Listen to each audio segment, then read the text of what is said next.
Oh, here we are. Hey, everybody, this is Johnny Beane, live, 5:16 p.m.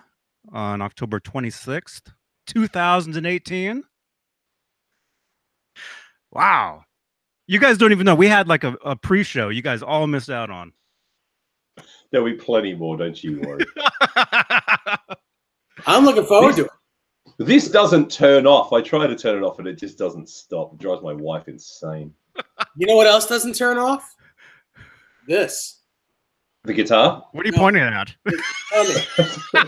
Oh, the tummy? You're hungry already? We've just started this thing a day. I'm actually not hungry. Johnny's usually hungry. I thought you were pointing lower than that, man. No. That turned off years ago. No. I'm just... Desireen's a lucky girl. Man. We got David Nesdall. Hi. How we doing? Hey, man. And Jason McNamara.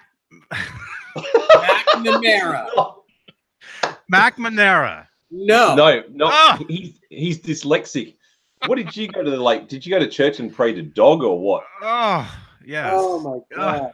That's a dyslexic joke for those who didn't get it. So, okay. So I have friends back home in Australia who can't even say my name, which is really weird because it's not that hard. If you're ever a fan of the Kennedy administration, one of his dudes was Robert as you guys say, McNamara. But in Australia, we say McNamara because our pronunciations are a little different. So for you, so for you, McNamara. For me, McNamara. Like you guys know Greg Mara, right? The guitar player. Who? Mm-hmm. Yeah. Greg Mara, LA guy. Awesome dude. Yeah. Like I can't say enough great things about him. So his name being M-A-R-R-A, Americans say Mara. Mm-hmm. So the end of my name is like that for us, except I don't have a double R. So for us, it's McNamara. But for you guys, McNamara, because you're American and you say everything like air. Mm-hmm. So that's just... Man. And that's not picking on Americans. It's just our pronunciations are different. That's all. Jennifer Preachy wants to know what it sounds like in Japan. Oh, Jennifer. She's going to be here to be our troll. I can tell you that right now. She warned me before. She's messaging me going, I'm going to mess with you on the show. Jen's awesome. Jen is the editor for musicplayers.com, if I got the name right. Jen, correct me if I'm wrong. I think I got the name right. Just a moment of weakness. And she's awesome. She's very well connected in the business. She does interviews with a lot of really cool people. Oh, and, so you're telling us that we should have her on here, right? Probably, except like if you think I'm off the chain crazy, she's like, woohoo! But she's awesome. Don't get me wrong. But women get away with that. She's just got so much going on in her mind all the time with the work that she does that she can't switch it off. Plus, she's from Jersey, so she's already like ready to just jump at a moment's notice. That's the impression I get of Jersey people. East Coast in the house. There you go. Right. So we're going to start Clayton James Hicks, 1998 Hicks, already very early. Today is Frankenstrat Friday, he says. And yes, it is. Yes, Clayton. Hey, man. Yeah. And yet, right out of the way. Now it's Jennifer, I got you on Instagram. Yeah, she's cool. That's right. Welcome. You should read some of her articles, man. She writes well. She really does. And like, I'm 6'3". She's like, I think Jen's like 6 foot. She's very tall. She might even be 6'1". She's a tall girl. Wow. And she moved out to LA a little while back, and she's kicking ass and taking names. And now she's like every other woman in LA, tall, because they're all tall. Yeah, except she's from Beverly Hills, especially. She doesn't carry pretend attitude. She's got it. She's a Jersey girl. Anyway, we're talking about you way too much here, Jen. Like, I love you and all, mate, but come on, get the hell out of it. No, she didn't even do anything. She's cool. She knows me. Awesome. So Dave, who else is in the chat? Okay, R2R3 Lock Nut, Frank Corcoran, Broken Chains, Bruce. Hang on. Is it Bruce? It is. Amanda Coombs, Blank Palette, Michael Smith, James Orcutt, Thomas Santiago, Nightbot's here, Thrash Metal and Fun Riffs, Ben Coombs, Dry Heat 480, Clayton James, my JJ's House of Jams. Mike is himself, Fender Guru, and the list goes on and on and on and on. John BL 5150, Michael Bishop. Who is Soda Pop? That's what I know him as. That's what we know him as. Soda Pop is here. Claude G is here. Soda Pop's talking in Japanese about my boobs. Oh, well, hey. Motor City X-Man is here. Les Soda Pop says, Jason, Anata no Oppai Hyoji. I mean, that's just weird. Anyway. Wow. The fact that you even know what that means. Dude, I live in Japan. Of course I know. Oh, yeah, that's right. I live in Tokyo. Jeff Ripplinger is here. Hey, Jeff. I had no idea who that is, but hi, Jeff. David Ennis is here. Mm-hmm. Good to see you, David. Michael James is here. Anthony Sajazi. Hello, Anthony. Danny Alexander. Yeah. Finish it up there, Johnny. Educated Tone. Amanda Coombs, I believe. I think her and Ben know each other. There's Ben Coombs there as well. Yeah. Brian. Thrash Metal. Good to see you guys. Jimmy T. Soda Pop is a character from Outsiders. Oh, of course it is. He's the character from Outsiders. Wow, somebody's really living under a big fake alias here, aren't they? Yeah, we all do. My name really isn't David Nesdall.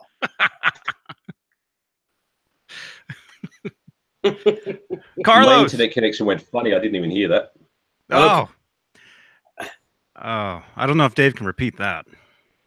Oh, I said what my real name was. Oh, okay. Man. So I guess Jay Hannon will be jumping in at some point. So this place will get really crazy.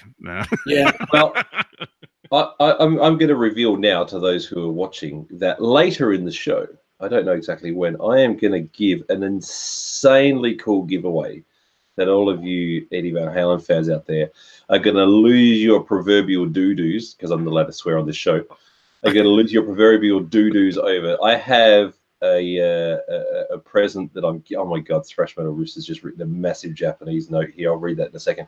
Anyway, I'm going to give away something on this show that you are all going to freak out about. That is going to be pretty cool. So I haven't even told Johnny or Dave yet what it is that I'm giving away. They know I'm doing a giveaway. Does that mean that we're allowed to win it as well, or are we exempt? That's an interesting point. I haven't really thought about that, to be honest. I just know that I've got something amazing to give away. That's all. Okay. I can hold back. I mean, I can hold back. You know, give it to the people in the chat, or some lucky winner. Look at you being a lovely, warm guy like you are. Listen, I got enough. I got enough gifts of my own. I'm good. Yeah, I can see a wall of them behind you over there. Oh, I just did a whole new system behind me. Oh, you've got one of those Ibanez marble swirls up there too. Oh, nice. that belonged to Larry Mitchell. He gave that to me years ago. Can you grab that? I want to have a look at that. Surely, I could do that. We talked about Larry when we had our little personal chat a while back. Oh, what's he doing? He's muted himself. Do you remember when we met? Man, that was so cool when we first met. When I met you with John Cruz. Was Larry Mitchell there as well? No, but I did a video for Larry at NAMM last year with him, Joe Berger, who I was hanging out with last weekend, Bobby Messina, and the amazing, like freaking off the chain, incredible Doug Rapoport. Nice. Oh. Hey, Jay. Hello there. I apologize my lateness, but you can all understand. I hope. Hang on, everybody stop talking for a second. I want to see that guitar. Yeah. Show us again, Dave. There we go. He's presented. There you go. That's cool, man. This was Larry's main guitar since 1991 or so. He's had this on Every world tour he's been on until about, I guess, 1998 or 99. That's a radius, that body. That's what it is. So it's a Satriani, actually. Yeah, no, it's a 540 radius, so it's a pre-Satriani. No, it's really a Satriani with a radius neck. This is really absolutely a Satriani. They recut. They put a single coil in the middle. Yeah, I saw the output jack. Yeah, the output jack was there. Yeah, it's because he wanted an older body, and this was older.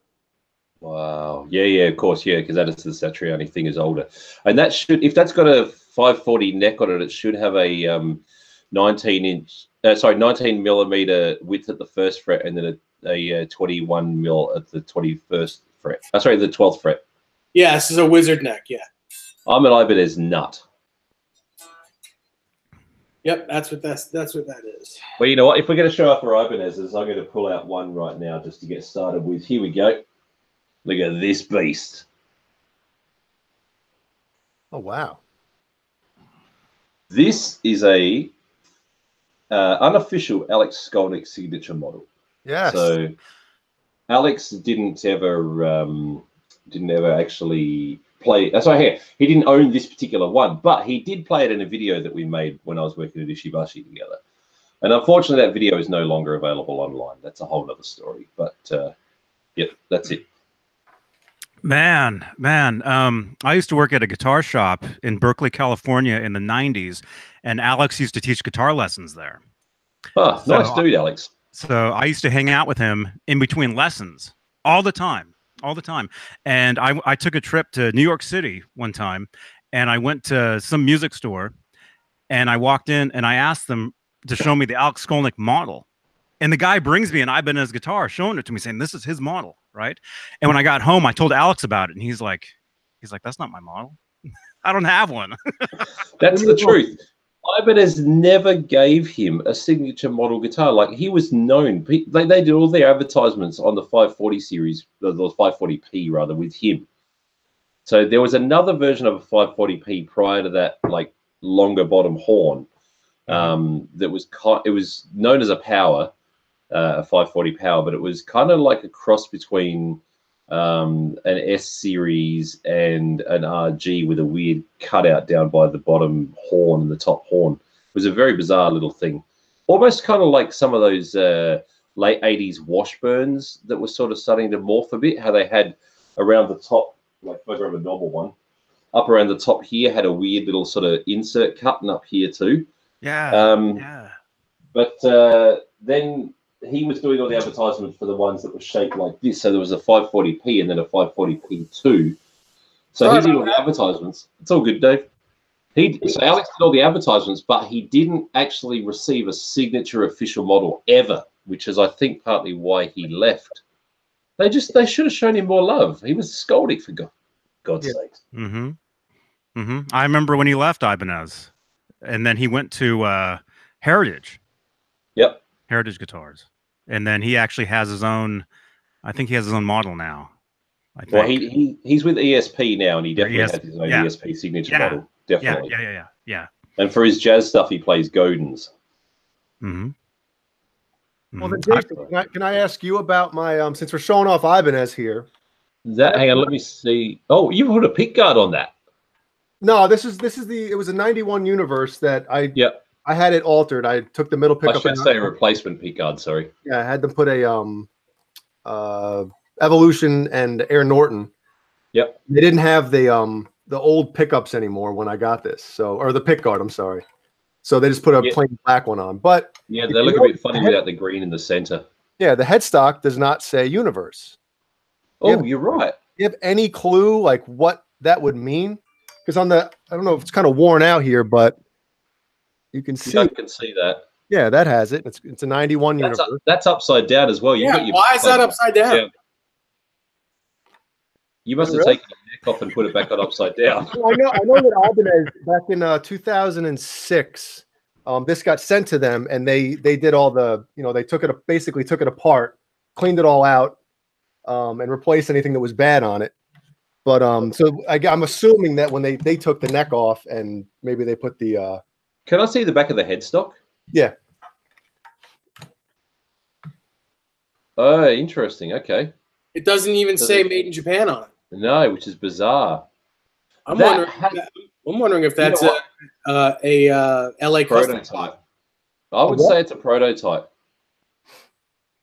Like, if you would actually, I can't imagine you want to do this during the live show, but even if you do it some other time and send me some pictures, inside the neck pocket, if you take the neck off, inside the neck pocket, if it's Japanese, it'll actually have Japanese writing in there that says sampuru, which means sample, which is their way. So if anybody out there has a Ibanez that they think is maybe a prototype, what you have to do is you have to take the neck off, you look inside, see the Japanese writing. It's fairly simple writing. It's not all complicated kanji for this one. It's katakana, which is like the more sort of squared off version of characters. Hiragana is the more rounded, pretty one, but katakana is the squared off, more tighter one. And the point is that it will say sample inside, which is their way of saying prototype. And that's possibly what that guitar is, some form of a prototype. Possibly. I mean, that would be kind of weird but cool at the same time, because do you know Mike Taft? Yes, of course. He was my rep with Ibanez, and I asked him about it, and he's like, I have no idea. Well, you know, he's working for Gretsch now. Yes. Yep. I still talk to him. Well, we were actually BSing yesterday about video games, so I'm still in contact with him. Nice. He's a nice fella. He is. Yep.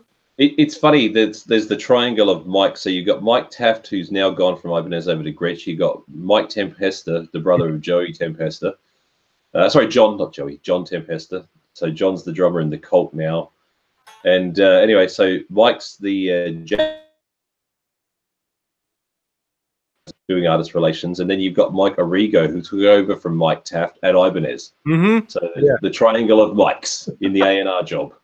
So in other words, if you want to get a job in an artist rep, tell them your name's Mike, even if it's. Well, the funny thing is, the guy who built Randy Rhoads' original guitar is Mike Shannon. No kidding. There's probably a few more out there. Which one? You mean the polka dot? The polka dot guitar, Mike Shannon? He did the original one. So he still works at Fender in Jackson. No kidding. Or I should say Jackson and Fender. Yeah, so he's right. He rocks up to NAMM all the time, and he's a really nice, easygoing dude. Like really, really just you get chatting to him, very unassuming. You know, you'd imagine you go up to most. I mean, dude, if I had built Randy Rhoads' original guitar, people would be like, "Did you build Randy Rhoads' guitar?" Yeah, that was me. That was me. You go up to Mike Shannon, you're like, "Did you build Randy Rhoads' guitar?" He's like, "Yeah, that was me." He's just such a nice, warm, easygoing dude. That's awesome. Can I tell Mike Taft you said hello? No. Yes, of course. Hell yeah, man. I love Taft. He's actually a really, really, really good dude. Like, when he left Ibanez, I was a little bit sad because he'd been there for so long and he'd done so well. But, you know. Yeah, I was upset. Yeah. I know of a couple other guitar players that were with Ibanez. I'm not going to list any names now, but that actually switched over. Well, Mick Thompson's one of them.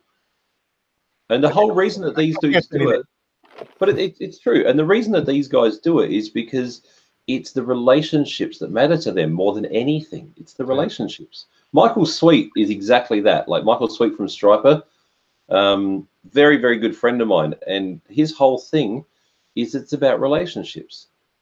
You know, that's why he stays with Washburn. You know, unfortunately, Washburn are a little bit slow off the mark, and it's just the truth. I'm not saying anything rude or nasty. It's just the truth. They've been very slow off the mark on getting his Flying V guitar out there to the market. Very, very slow.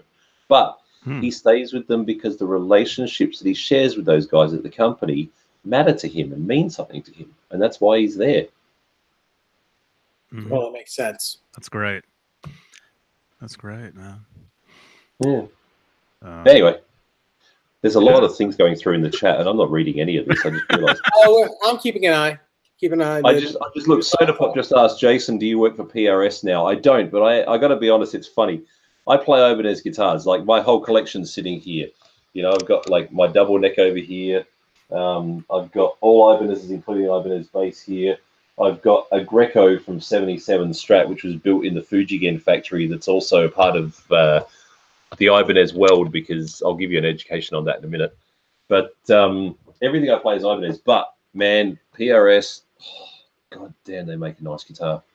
They do.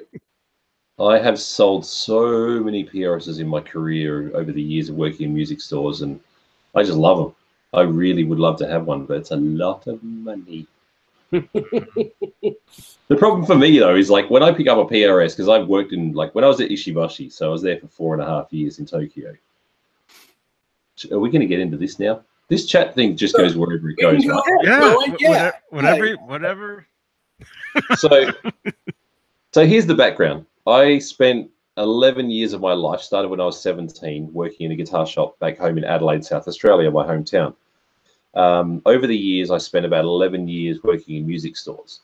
And probably the best place I ever worked was a company called Eastgate Music in Melbourne. Eastgate was actually the ones who, back when, oh God, all of a sudden I've had a mind blank, hang on. When James Heinrich was still alive, who was doing Bad Cat amps, they were, and still are, the Bad Cat importer in Australia, as well as being retail. And so working in that store was insane. I did 3.5 years there. But so I did 11 years of retail in Australia, moved to Japan to Tokyo. I had lived in Osaka as well back in 2002, 2003. That's when I went back and lived in Melbourne. But jumped forward to 2012 when I moved to Tokyo. And after my now wife and I got married, I got my visa in 2013, went and saw the Ishibashi store, and ended up working there for 4.5 years.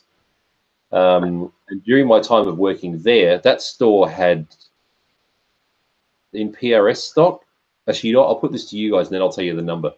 If you go, Dave, for example, to a local dealer that sells PRS, how many PRSs, American-made PRSs, are you going to find on the wall? Well, that's a loaded question. Depends on the dealer. But if I went to Guitar Center, there's maybe 5 or 6. Okay, so what about if you went to a kick-ass dealer? If I went to Brian's Guitars, which is about 50 miles away, almost everyone, which would be about 40 or 50 guitars, maybe more, maybe 60 guitars. That's pretty impressive, right? Yes. What about where you are, Jay? Oh, there's a music store probably a half-hour away, but it's literally on the wall. It's kind of a lot of like beginner guitars. It's not really the closest Guitar Center is like 4.5 hours away. So where are you? Little River, South Carolina, about 20 minutes away from Myrtle Beach. Man, I know it sounds crazy, but I want to see the Carolinas so much. There's something about that place. If you come here. So well, I don't know if there's room between all the Eddie Van Halen paraphernalia there. My God. Yeah, you got to sleep in this room too. Yeah, exactly. I'll be waking up going, red, white, black stripes, red, white, black stripes. I got to sleep next to my buddy back there too, little alien. Yeah, I saw him. Yep. As long as he doesn't crawl into bed with me, I'll be fine. Yeah. What about where you are, Johnny? Oh, Santa Cruz, California. Well, as far as Guitar Center, closest Guitar Center is in San Jose, which is about 45 minutes away on a good day. Let's say in the mom and pop stores, maybe one if you're lucky. Okay, so the store I worked at in Tokyo had between 100 and 120 American-made PRSs at any given time while I was working there. Man. And in private stock, we would have roughly 30 private stocks on the wall at any time. Mm-hmm. See, that's so more than the whole music store near me. So, dude, the store I worked at had 2,500 guitars on the floor.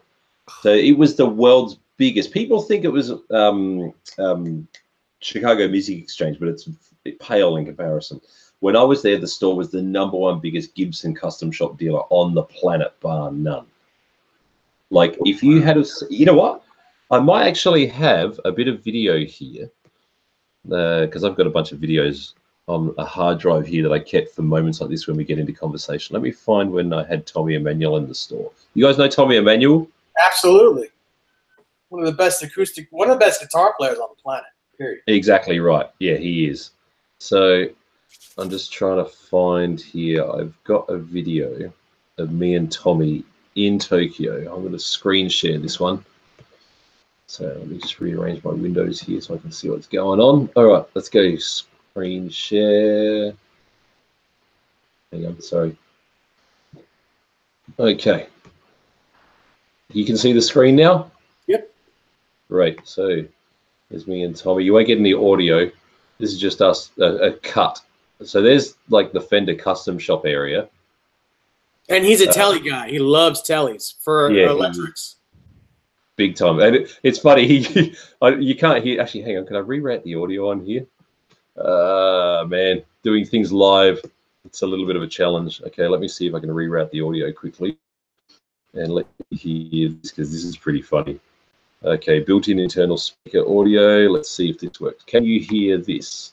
Sing before. Can you hear that talking there? Yep, Johnny's got his thumb up. All right, listen to this. This is so funny. This is the new Liberace model. Do you hear that? Yeah. The Liberace model. Yeah, the new Liberace model. What a classic. Tommy is funny as. So this is the Gibson custom shop. Well, you know, I'll let this play for a second. You can just watch. These all custom shop. Every single one of them is custom shop. I'd like to try every one of them.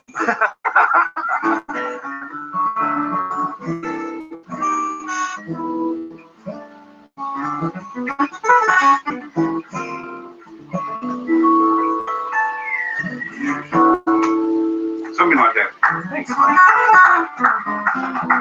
Yeah. And a vintage D18 right there. Yeah, it was a brand new guitar. It wasn't a vintage, but Tommy's a monster. He's an absolute monster. He's such a nice dude. Like, you really can't get much nicer of a guy than Tommy. That's cool. It's funny. The last time, oh, hang on, I'm still on screen share. Sorry, hang on. Let's see. I'll turn that off.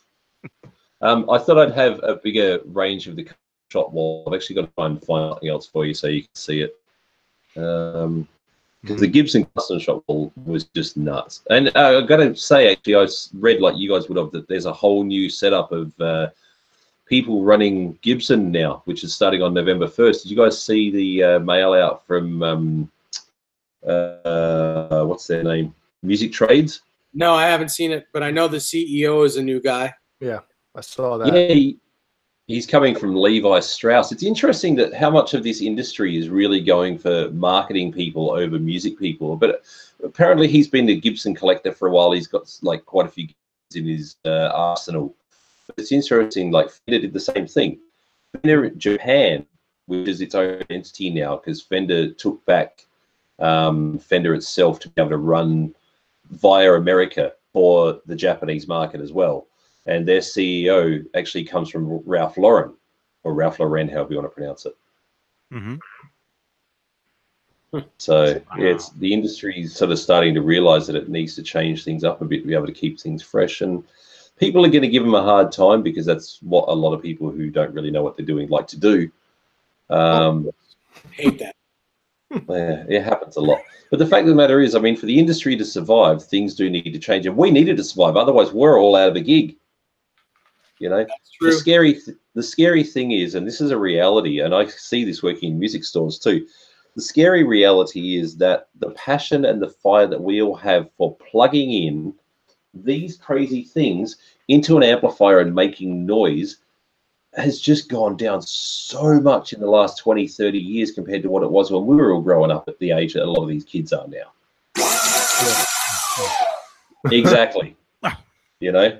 So the interest that the kids have now in this sort of stuff has changed. And if things don't change in the industry to be able to bring back some sort of an awareness to keep up with where the kids are at, our industry is basically dead.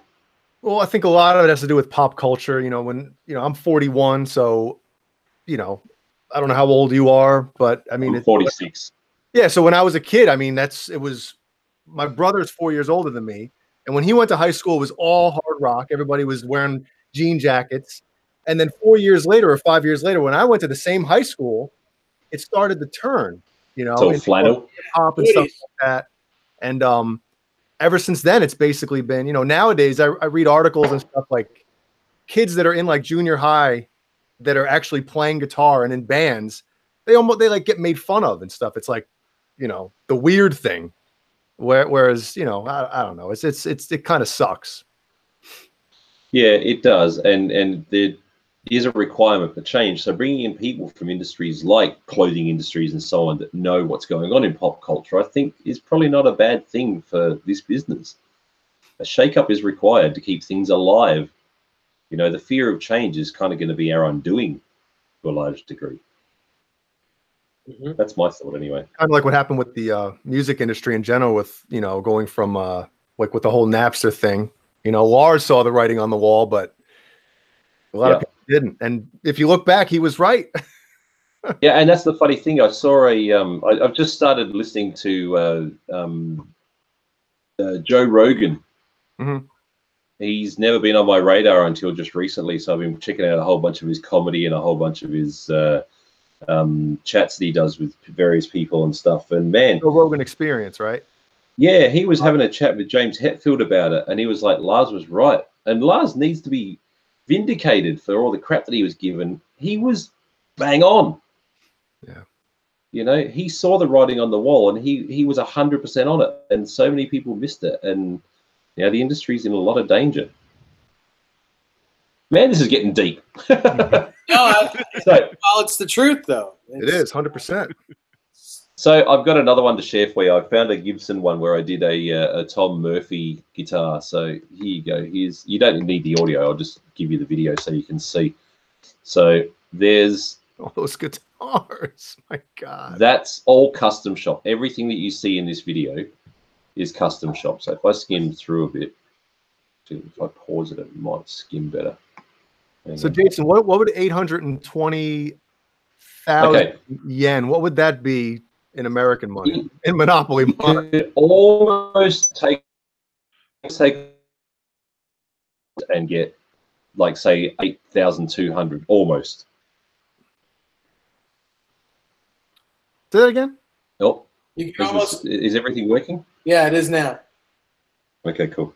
Sorry, I just had an internet dropout. So I'm just going to do it right now. I've got a translator thing on my phone, so like a currency converter. So if I convert that, 820,800 yen is currently $7,335 US. Okay. So it's a bit under, but just a bit. But I mean, I don't know how much this would be in the States for that matter. But like that guitar there. Which one is it? What is that? That one there, it's a Tom Murphy. So Tom Murphy did the. Do you guys know the story about the Gibson Custom Shop and how it started? Oh yeah, yeah, absolutely, yeah. So you know it was on 2 Costco tables, right? So yeah, so for those who don't know, so Tom Murphy, who is now a complete legend in the business and probably close to retirement, which is why the Tom Murphy guitars are worth so much. The Tom Murphy and Tom Murphy and Edwin Wilson started the custom shop together, and they were kind of fighting against Henry to get it done, but they did it, and it became the massive thing that it is. And the crazy thing is that Henry actually fired Edwin Wilson about a year or so back, blaming him for the fact that the Gibson custom shop sales were down. Yet another nail in Henry's coffin. And then he also fired Rick Gembar, who was the head of the custom shop as well. So anyway, that's a whole other story. But the point is, the Gibson custom shop, I'm not the biggest Gibson fan by any stretch of the imagination, but, you know, there's certain things they do that are good and certain things they do that are a bit like meh. But this demo here, I played the guitar a bit and had a bit of fun with it. It was actually a fun guitar to play. You know what? I'll give you the audio for a sec so you can hear a little bit of the demo. Built-in speakers. Turn the volume back up.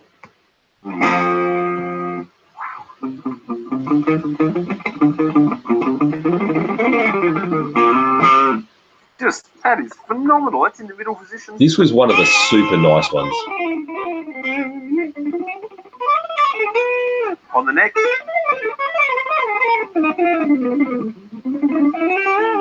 And on the bridge.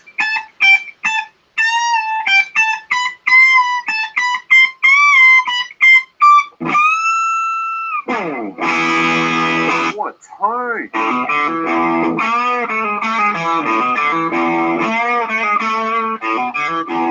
Got to be careful about playing Zeppelin on the show. You might end up getting the audio cut. No, as long as it's not the original. I'm going crazy here because this thing's just so nice. And look, I'm openly. It's funny how hit and miss Gibsons can be, but that one I remember was an absolute stunner. I even know who it went to.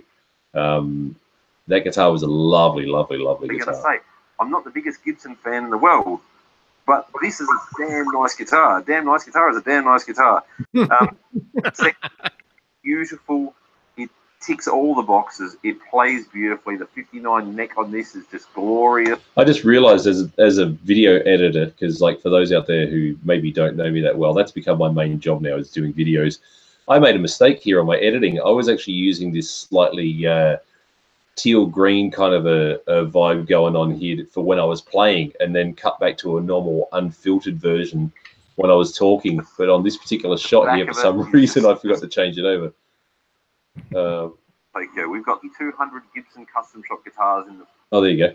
Get your ass on a plane and get over here to Tokyo. We've got the 200 Gibson custom shop guitars in the store pretty much at all times. By the way, all of those guitars over there in the cabinet, if you can see my mouse moving, Yeah. That's all original vintage stock in there too. So that's an original 58, I think it is. I mean, this is 2015, so this is a while back.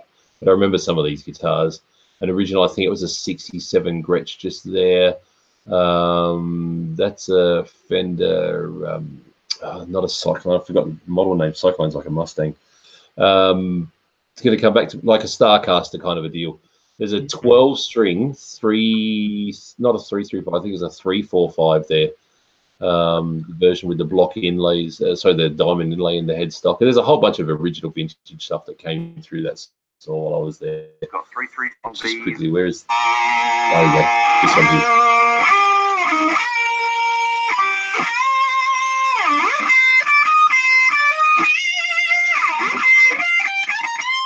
That tone's screaming.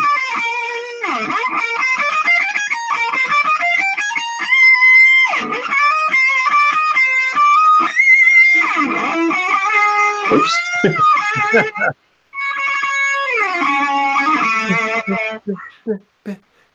I have to say, Wayne's World now at that part.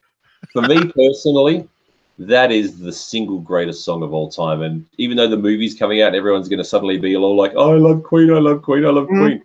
I played that song in a cover band because I've been a cover band musician more than I've been an original musician, I guess. But I played that song live on stage at least 50 times back in like 2010, 2011, and I love the hell out of that song. It is a good. Riding the wave of the movie coming out, which I'm very excited about. How good does that movie look? Yeah, It look cool. I mean, his voice, it sounds like him. Yeah, but I don't think that Ravi's actually Rami rather is singing all the parts. But I think they would have actually taken a lot of Freddie's studio parts from live recordings and stuff, from multi-mixed live recordings at a guess. But he's got all the actions down. Well, let me just say, I've always been a fan. So I haven't seen it yet. So like, this is actually the guitar that I used to play that song on when I was in my cover band. And when I used to play that song, we actually used to do it live on stage because I'm a keyboard player as well. Like, you can see my guitar just in the background over there. Yes. And then in this case here is my Roland Phantom G7, which is a really nice synth. And so I programmed all the backing tracks. Like, I'd play the piano part. If I had it set up, I could play the piano part right now for you, the Bohemian Rhapsody. And so I recorded myself doing that, and I got on YouTube and actually found an a cappella track of Queen singing the song.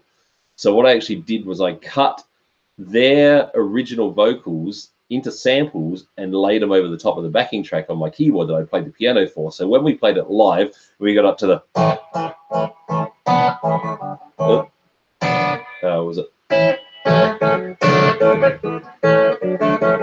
And we did all that, got a boost for you, do the fun, and all that stuff. We used to have our lead singer singing the main part, and then Queen would come in with the original studio vocals on our track, live drums, live bass, me on guitar. So we'd be like, can't Galileo, Galileo. I'm not going to sing the high part because that was what the singer did. I did the other part. And then we go through it all, and there we go. Oh, just a boy nobody loves it.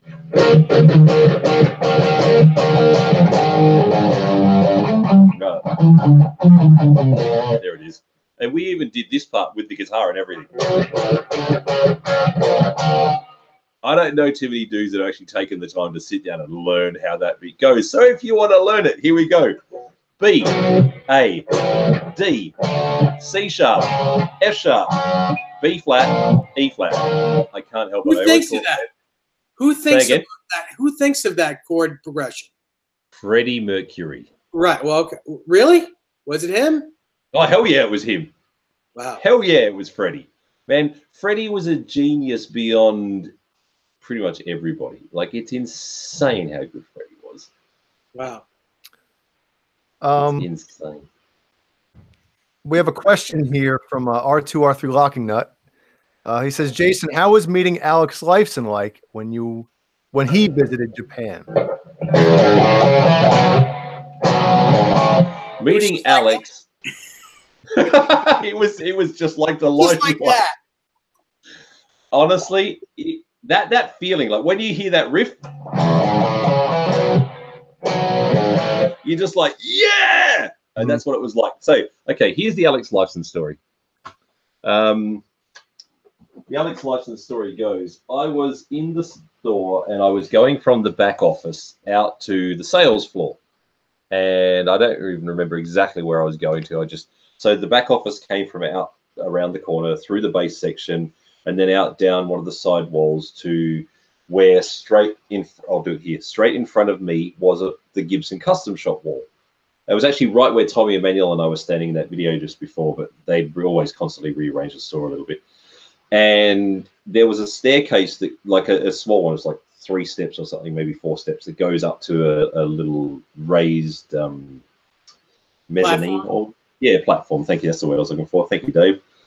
And standing there with his back to me was one dude staring at the wall of guitars, and then just here was his mate talking to me, and a lady standing here talking to me. And so I was just talking to them, and then something or other came up in conversation. The dude standing here turned around to join the conversation, and I can't swear. This is a PG show. Anyway, blow me down with a feather.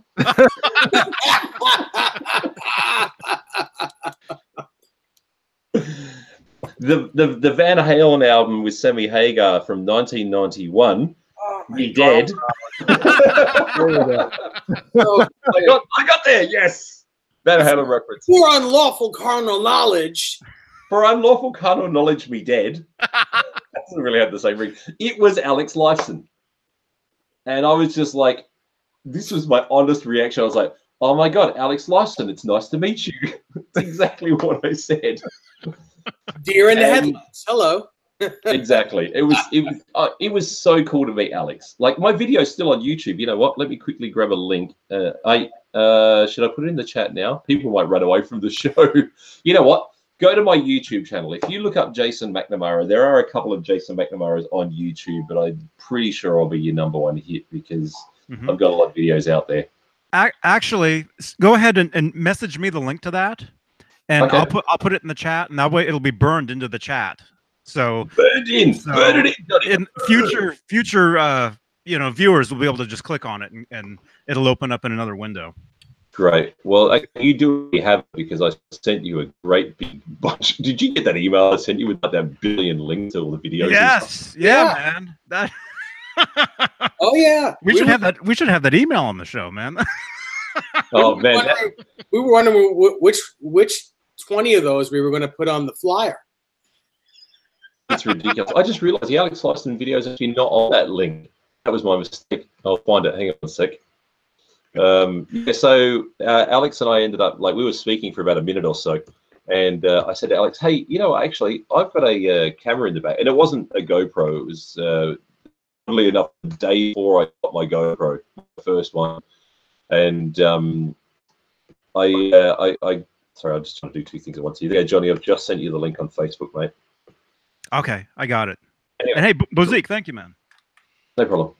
And thrash metal also. Thrash metal gave us $5. Oh, Jennifer, thank you. That's nice. Wow, what's going on here? I didn't know there was people paying money for the show. That's super duper nice. So how many guitars did Alex buy? That's what I want to know. He didn't buy a single one, but you know what? I'll grab the video and I'll just play it in the background. I won't play the audio, but I'll just play you the video of us. Let's see. I've got it right here. Alex Lifeson. There we go. All right. You know what? I will give you a little bit of the audio because that'll sort of give some context, I guess. Probably not a bad idea, is it? Jennifer, we'll get to your question in just a moment. Yes, we will. We will not ignore Jennifer. She will not let us ignore her. Trust me, I know Jen. She will not let herself be ignored. I got nothing but love for Jen, so it's all good. All right, here we go. All right, folks, I'm about to freak you guys out like I've just been freaked out. I was wandering around the store and saw some foreigners walking around, and oh my god. Hang on one sec. Sorry, I was going to move your window so I can see your faces. There we go. Rush is in the store. Hello. My hand is shaking holding the camera because I'm a huge Rush fan, and this is absolutely blowing my mind. So, welcome to our store. Just for the record, did you hear that? He just said thank you, Jason. I just want to point that out. I felt so good when that happened. Welcome to our store. Jason, what are you doing in Tokyo? I'm visiting friends, and we're here to enjoy the Sakura season. We sell Alex's guitar here in the store. So anyway, so Alex signs that guitar. I'll leave it on there for a sec. So Alex signs the backplate on the guitar, and the day that the video went live, because I had to contact Rush's management and everything and get them to approve this going out, because you know you got to do things respectfully and correctly. So the day that it went, which is amazing, they posted on the Rush Facebook page, they posted it on a few of their other outlets, and a Japanese lady came into the store and she could barely even hold the guitar, let alone play the guitar, and she just bought it on the spot as a collector piece. Ah, there's the PO. So that's the private stock area. Everything in that little area there behind Alex, every single one of those guitars is private stock. As he falls back into it. Well, he's Alex Lyson. He could probably do that and get away with it. Yeah. You'll notice just back there, there's a couple of the carved top Floyd Schultz guitars. Mm-hmm. That's actually got birds carved into the tops. It's ridiculous. And so this one here I sold. Do you know what that wood is, boys? You guys are all guitar aficionados. Do you know what that wood is? That's Karina. Correct. Very good. 10 points to you, sir. You win the prize.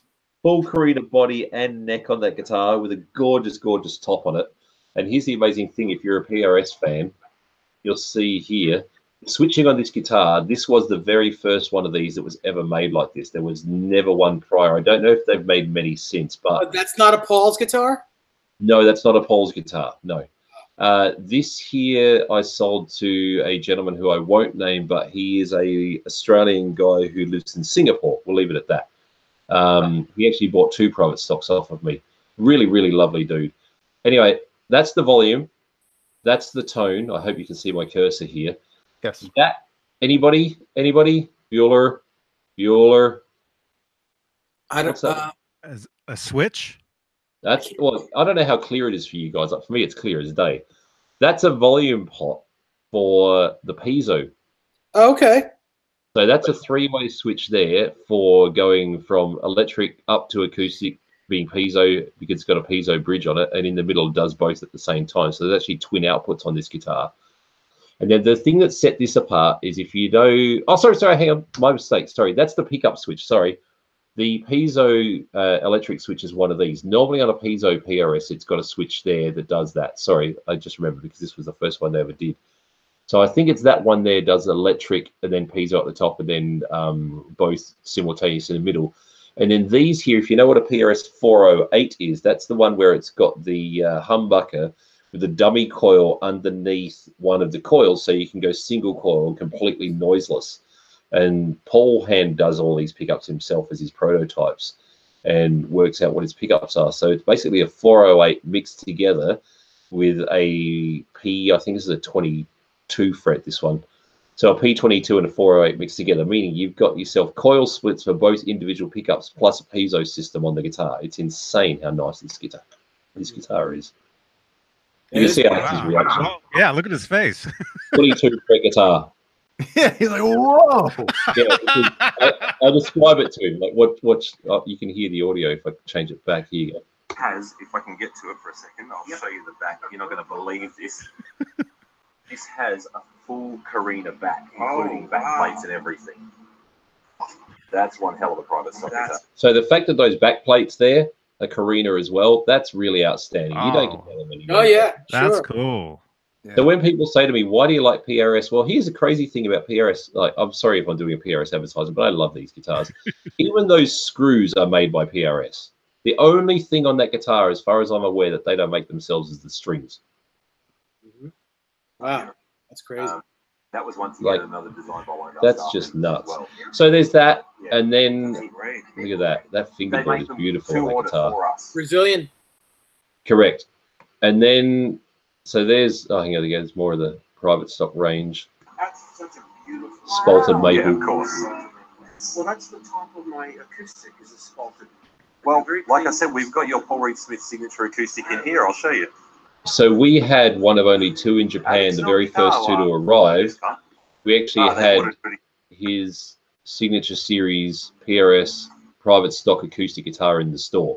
That's crazy Mhm. that you And would we actually only have received his it, like, guitar. we only received it a day or 2 before he came in the store, and it's funny how many people have put in YouTube comments, because that video is well over 300,000 views on YouTube. Wow. And it's funny how many people said, "Oh, this was loaded, this was set up, this was." No, it wasn't that at all. Another quick thing, because I get this on YouTube all the time, so if anybody's wondering, there's Kuranuma-san behind here wearing the mask. People in Japan wear face masks out of respect for other people, because if they're feeling not well and they've got a cold or whatever, they actually don't want to share their germs with you out of respect for you, for a passerby or whatever. So people are always like, why is this idiot wearing a mask? It's actually respect, and that's why I think it's really funny that you're doing the American voice. I didn't even think of it like that, to be honest. I just changed it. Well, Like I'll this. leave that up to I you. have a hamburger and some fries. You know, like You notice the Paul Stanley acoustic flying V Washburn in the background there? Is that that's ridiculous?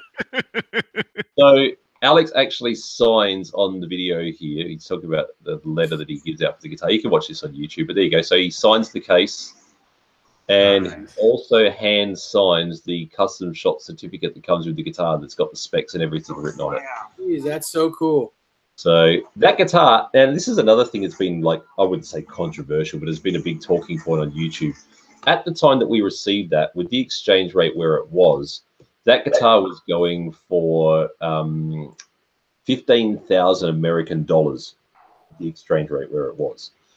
But the reality of that guitar was that when we sold it, or when I sold it, actually, I'll throw that in there. I sold that guitar.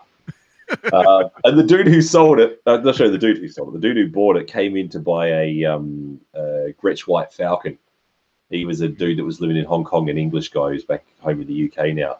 The day that he came in, it was so funny. I already knew he was a Rush fan. He happened to have a Rush R40 T-shirt on. Oh, no kidding. That had to been a great day for him. And I was like, I won't say his name. I was like, come over here. Let's call him Dude. I was like, hey, dude, come over here. You've got your Rush shirt on. I've got a guitar to show you. I'm like, there's no way you're going to want it, and your missus is going to kill you, but you got to see this guitar. Anyway, he walked out the door with the guitar and the White Falcon, funny enough. Whoa. That's so funny. Yeah, and like, I mean, I think in the end it sold for a bit over $10,000 or $11,000 or something like that. But the exchange rate had changed during that time. I think we had the guitar for close to a year, and he loves it. We still keep in contact. Really nice dude. That's So the cool, story man. from there then goes on to the fact that I know there's always more to the story, Johnny. I'm getting out my old iPhone here because I haven't exchanged all my photos over to my new iPhone. No, I don't want to upgrade my software. Go away. Yeah, got to be careful with that, man. Yep. So the story goes on that I get an email sent to my Ishibashi email address from a dude who says, "Hi, my name's Scully. I'm Geddy Lee's bass tech, and Geddy saw the video of you with Alex in the store. He came across it on YouTube." Can you believe that? Geddy Lee's just cruising YouTube and finds a video of me and his bandmate. So I can believe it. Oh, it's insane. Listen to you, Dave. I can believe it. Anyway, so he writes me this email. He says Geddy's been buying up used instruments from around the world, like vintage instruments, and he's come across your store, your video with Alex, and then he got online.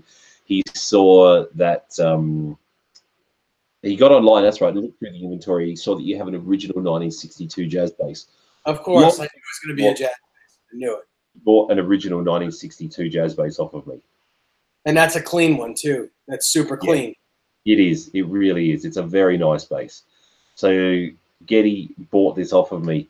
The funny thing is when we were talking to Scully, his tech, I'm on a Skype chat with Scully, and like I had this very phone, and me and one of the other guys who works at the store, who's a mad Rush fan, and poor guy had an unscheduled day off the day that Alex came into the Oh, no. So the two of us are on a Skype chat with Scully, and so we're like huddled over my phone like this. We're both like, you know, like, damn, I can't be fanboy for the tech. We were like 13-year-olds that saw their first pair of boobs. Let's put it that way. Scully goes, just hang on a minute. I got something to show you guys. And he goes, so let's imagine that this is the camera. He goes away and he comes back, and I'll bring mine just as the example, but we'll get back to that. He comes over, he goes away, he comes back and he goes, hey guys, have a look at this. Now this is my double neck, but can you imagine that when you're sitting there on a chat and the double neck that gets brought back to you is Geddy Lee's ricking back a double neck 6-string bass guitar, the white one from the 70s. We were just like, your old boys are sitting with a pair of boobs. What was that? That was this. Wow, that's. Oh yeah. You're the sound effects guy. We'll have to send you one of these, man. Everybody has them, man. I got an extra one. Oh. But it was a gift, so I can't. Yeah. So anyway, so Geddy bought a bass off of me as well. And then to make things worse, the revenge that I scored for my poor mate Tatabear's son that wasn't there when Alex came in, Geddy came into the store to visit me on my day off. Oh. And they didn't call you in? I didn't know. Like, I got into work the next day. Actually, have I got it somewhere? I might have it right here. Hang on a second. But he left a note for you? Yeah, I don't know where it is now. It's going to take me too long. I know I've got it somewhere. I put it somewhere really important, and of course, right now I can't remember where it is. But there's a note stuck to my computer monitor that says something on. Actually, maybe I've got an image of it on here. Hang on one second. It might be in that same photos folder. There was an image. No, it's not there. A note stuck to my laptop that says, hi, Jason. I'm just in town for a couple of days. I'll try to drop back if I can. Take care, or something like that. And then there's this autograph, and I'm like, no way, no freaking way. Jumped on Google, did an image search, Geddy Lee's autograph, and no joke, it was genuine. I rang up Rush's management that night. I'm like, hey, Peggy, it's Jason in Tokyo. Remember the guy who did the video with Alex that had to get approved? She's like, yeah, I remember you. What's going on? I said, is Geddy in Tokyo right now? And she's like, yeah. Why? I'm like, Listen, I want to hear all these stories, but we have a lot of people giving us money. We have to get to their questions. Please. I'm trying to scroll back and find Jennifer's, and I can't. I got it. So okay. Jennifer Priesty says, and forgive me if I'm saying that wrong, but I think it's Priesty. It's Priesty. You're right. Jason, do you have anything to say about the importance of quality, visuals, and visual content marketing in general as a videographer, as it relates to Rev Gen Ops for all types in this biz? That's one hell of a question, and I really seriously big question. I really do. Thank you, Jennifer, for that question. She could have asked me that offline, and she was nice enough to do it on the show, and she even donated to your show. She's a champion, yes. I told you. Wow. Thank you so much, Jennifer. So that video that I did with Alex license that I just showed you, as I said, was done a while back. And the camera that I used on that was a Zoom Q4. Now, the advantage of that particular camera is that it's got little built-in condenser mics. So the audio on it's actually pretty reasonable. Now, and I'm not joking when I tell you this, I own 18 GoPros. So, I'll take one. inside of these pouches here, I'm not kidding you, is GoPros. Send me the pink one. I have a 3 Plus as well, but I can't get into it. I forgot my password. That's right. You can reset that. So like there's one there and another 3 in that pouch. That's in the blue pouch. I'll zip that up. Then inside of this other blue pouch, there's a Session 5 and a Hero 5. So there's the Session 5. If you're doing guitar cam videos, and this leads into all of what Jennifer's question is, this is the camera to get. The Session 5 is killer. Although, unfortunately, they've just discontinued it. Hopefully, they're going to come out with a new one. Hopefully. But if they don't, chase one of these down used and get it. This is why it's good. I have done so many concert videos with bands on doing all this sort of stuff. The best thing about this is normally when you try and get a camera, like a regular GoPro to do, here's a GoPro video tip for you guitar players out there. When you put your GoPro on a headstock, people put it like this because it's the way that it naturally comes off of the mount. But the problem is that when you're watching it, it's literally like watching this. And it doesn't work. So to be able to counteract that problem, you have to get an arm mount and consider you've got a thing coming off the headstock that's going straight to there. All right.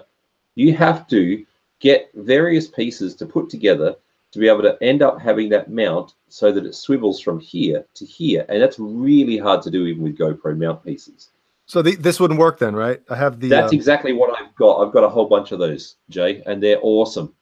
They are so good, but you can only use them once. Yeah, I know. That's why. I guess that's why it comes with a whole bunch of the sticky pads. It's got 2 extra sticky pads that you can put on there. So they are cool. The only thing with them is when you use them, you need to make sure that the clip that goes into that is actually firmly put in there. You should have in the package with yours a little white hooky thing that goes inside. You want to put that inside of the clip that mounts in. I should actually do a whole video on this one day. But anyway, find it. I don't know where the hell. So try to get that, and it's heavy. That GoPro inside of its casing there is heavy. That's light. Now, here's the cool thing about using one of these. You can just pop that out of the mount. Now, keep in mind that this bottom piece here, if I'll just do it with a clearer background. There we go. That's hanging underneath. I can drop that camera out of there, spin the camera, pop that back in there, and now, although actually I spun it the wrong way, that's upside down now, but the point is, my record button is there. It was up here. So there's the bottom piece, and my record button's there. So it's now recording, facing straight, but doing the long ways shot like this, not the up and down silly shot. Oh, that's so cool. That's why these are cool, because they're lightweight. The Session 5 has a much better sensor than the original Session. That's one way to up your game. Then, I don't need to show you through, but there's GoPros in there, GoPros in there, GoPros in there. So there's 18 of them in my collection. And I want to get 3 more of these. Go figure. Man, and you use them all at once, right? So how much do those cost? You know what? I don't know the American market well enough to say, Dave, but I mean, I would say something like that you'd probably pick up used for, I'm guessing, $300 odd. That's what I figured, $300. And it's good. Like, I chucked this on the end of, you know, Mark Wood, the violinist? The violin player, yeah. Yeah. So I did a video for him at NAMM last year. I put this on the end of his violin, and he could still perform a full concert. I think we put this on for about 15, 20 minutes on the end of his violin. And he could still play a violin with this. That's cool. So, you know, that's helpful. If I put this on the end, he'd just be like, dude, get this damn thing off my violin. I can't play. Yeah. So, and so yeah, man. Because I'm a bit of a social, I don't want to say activist, but I care about people's insides. I'm very, very, very proud of Mark Wood's son, Elijah Wood, who's not the Hobbit actor, same name. Elijah is Shania Twain's drummer and killing it out there. Oh, very cool. Elijah is openly transsexual, And to be honest with you, I personally say good on you, Elijah, and is absolutely killing it out there. Getting so much love from the fans. And if you check out any of what Elijah's doing on YouTube, or sorry, not on YouTube, on Facebook or on Instagram, man, I'm just Elijah was in that same video I just mentioned with Mark, and I'm so proud of Elijah for just following his or her, however Elijah wishes to be known as these days, heart. So I just want to put that out there. Sorry, I got feelings about that. That's okay. It's all good. Yeah, that's great. So to continue with what Jennifer was saying, it's nice to have your videos on stuff like that. But then when I went out and did the Sweet and Lynch video with George Lynch and Michael Sweet last year, I upped my game and bought a Canon 5D Mark IV. And this is now my main camera. Oh, my wife wants. Oh, I'm telling you, it is so good, this thing. I've got the plate on the bottom here. I just bought a Ronin S a little while ago, like maybe 2 months ago. The stabilizing on this thing is insane. If you go to my YouTube channel and have a look, there's a video I just posted of Tom Quayle and Martin Miller playing at a Ibanez event, and I was using my stabilizer on that. Those guys are phenomenal. Oh, and they're such nice dudes, like crazy nice dudes. So, and then I've got a bit of video footage that I put on Facebook. Oh, Soda Pop just says, great drummer, Jason. Yeah, that's right. Elijah Wood is a phenomenal drummer. Yeah, so I popped a video on of Alan Hines, if you know him, session guitar player. Sure. So there's a video I just chucked up on, did I put it on YouTube? I think I just put it directly on Facebook. So I was out above the crowd and whatever, stabilizing with my gimbal, but it's crazy. This thing here, plus the gimbal all together, I don't know American weight, but I'd say it'd have to be roughly 10 pounds. And for how long did you hold that? 10 pounds for how long? Well, I did a concert video for 3 weeks ago now for Edu Falashi, that used to be the lead singer of Angara. It's the band that Kiko from Meg. And I did an 1 and 15-minute gig with that camera stabilizer. So by the time I'm done, after another year or two of holding that, I'll have like a left arm of nothing and a right arm will be up like this. Yeah, you're gonna have some guns. So I also record my audio, for example. I've got a Zoom F4 field recorder that's got really nice inputs on it. It's a killer piece of work. I've got 2 other Zoom recorders. I've got Audio Technica wireless pin mics. I've got an Audio Technica handheld. I've got a really nice Audio Technica boom mic, because I also do audio recording on TV commercials and stuff. So the dude with the headphones and the big long boom pole and the mic and stuff, being the nerd, that's this guy. And so, not, man. Exactly, dude. It's the way it is. So to answer Jennifer's question, it makes all the difference in the world. You can have content, but quality content is what engages people. And we're up to 2018, almost 2019. I think a lot of people who watch stuff are over a video that somebody shoots at a gig that's like this. Because this is what you watch. It's ridiculous, you know. The quality content thing is so important. So here's my segue. Thank you, Jen, for asking this question. If anybody out there is involved in a musical instrument company that's going to be at NAMM, or knows anybody that runs a musical instrument company that's going to be at NAMM, my plan is I'm going to have this. I'm going to have a second guy with me who's going to be shooting. I'll have my army GoPros. I'll have my audio recorders with all my own microphones and everything.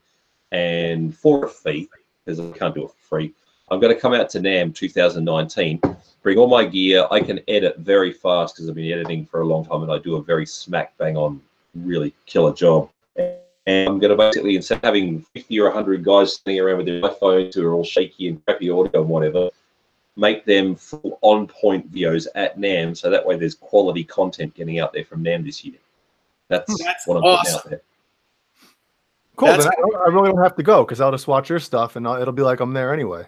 Well, that's what I'm working on. So, you know, if anybody's connected with a company out there that wants to get really good quality videos built, please contact me. I'm available through Facebook and Instagram. I'm easy to find. And then I'll bring out all my quality gear and make some really killer videos.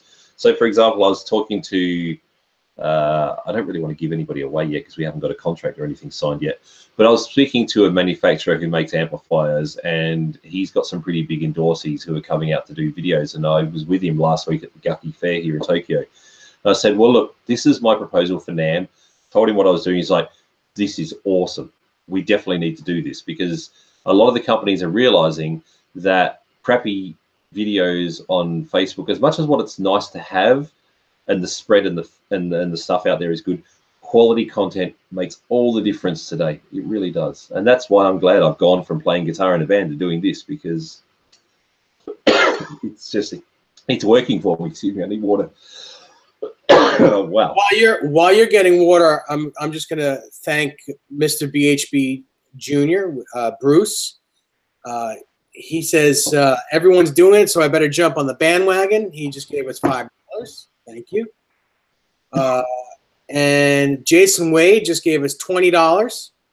Wow. And he says, Jason McNamara, Johnny Beane, 703, Dave Nesdall, I agree that the PRS Corp and private stock guitars are works of art in many respects. But what are your feelings on the PRS SE line? As always, guys, great stream. I think the SE line is fantastic for what it is. I think the quality control is amazing. They're great instruments. They're workhorses. I mean, are they as ornate as American core or private stock? No, they're not. They're not that at all. But to get an SE for $700, that's a guitar that anyone, beginner, intermediate, and pro, can use with confidence. It's a great guitar. I agree. I could actually get on stage with a PRS SE today and do a gig and be very happy. For the value for money, I don't think anybody makes a better guitar. In that price point, I just don't. I love Japanese-made Ibanez. I'm not a massive fan of the non-Japanese made stuff. I've sold it. I can play some of it, but I wouldn't get on stage with it. But the PRS SE could do it easily. Yeah, I agree. That's cool. I agree. But I do love the Japanese Ibanez stuff. Hell yeah. Is there another question there? Because I'm going to get into the giveaway in a second. Yes, there is. There is so far one more. It's actually not a question. EJ's Guitars gave us $10. And he said, Johnny Beane is hands down my favorite live streamer. And that's cool. Thank you, EJ. EJ, thank you so much, man. Dang. How much did Johnny very nice. say that, EJ? Did he pay you $10 to say that? Yeah. Soda Pop just asked, what is Jason's YouTube channel called? I will actually send Johnny a link to my YouTube channel now, and then he can post it on the chats for people. Is that the right way to do it, Johnny? Actually, are you signed in right now? Yeah, I can put it on there right now. Go ahead. Well, go ahead. Just say hi, and I'll give you a wrench, and that way you can just put hi. There. You're gonna throw a wrench at me. Any bad word you want to say, you can just say it in the chat. Woohoo! Yeah, you want to say it for unlawful carnal knowledge, abbreviate it. You can say it like 30 times in there, and it don't matter. You know what? Being Australian, I've gone about an hour and a half now without dropping the C bomb. It actually, I can feel it's hurting me. It's got to come out soon. In America, that's worse than the F bomb. Yeah, I know. But you know what? I love this. Jennifer just writes, I want a wrench with a bunch of exclamation marks. Jennifer, we can give you a wrench if you come back. Jen's awesome. When I was in Tokyo, Jason was oh, wow, I've met somebody here. When I was in Tokyo, Jason was so nice to give me a tour of the store when he was working in 2015. What a great guy. Oh, my God. You're a great guy for saying that, whoever you are. 2-bin-1. Okay. Yeah, chat. Jason, can you say hi like a bunch of times? Because this chat is moving way too quick, and I can't. Okay. Well, I just tried to post the link, but it wouldn't let me. There you go. I just wrote hi again. Good dude. Okay. I just wrote hi. There you go. There you go. There you go. There you go. Now, Okay. if you say hi again, you'll have a huge. You can post. There's any my link. YouTube link right there. It's there. It's done. No, it said error. Try again. Oh, your wrench is broken. It's stripped. GTV Guitar TV just gave us $2, and he says, "No question, LOL." What a legend! That's awesome. Jason, speaking of Ibanez, you wouldn't happen to have a Paul Gilbert model, would you? You know what? The only signature... No, I don't. The only signature model Ibanez that I own is really special and cool because I've got the only one in the world like it. Because I modified it, I have to throw that in.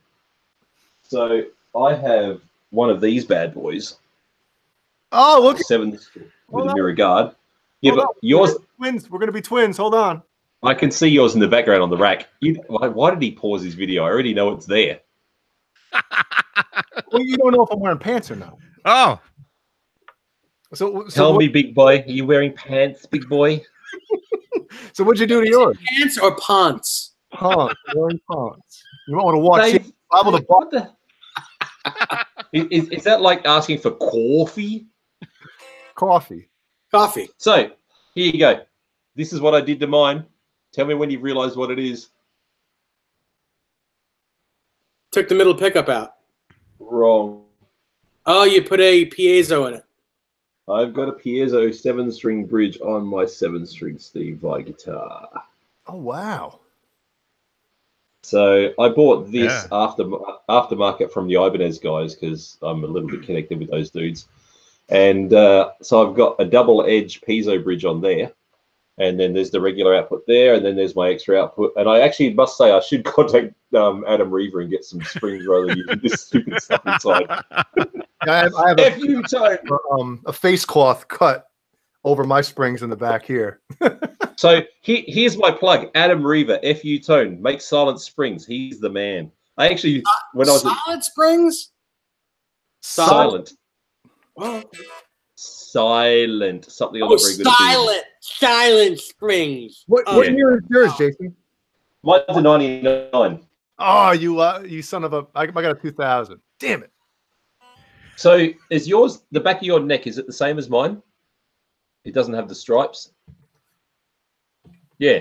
Same neck. Yeah.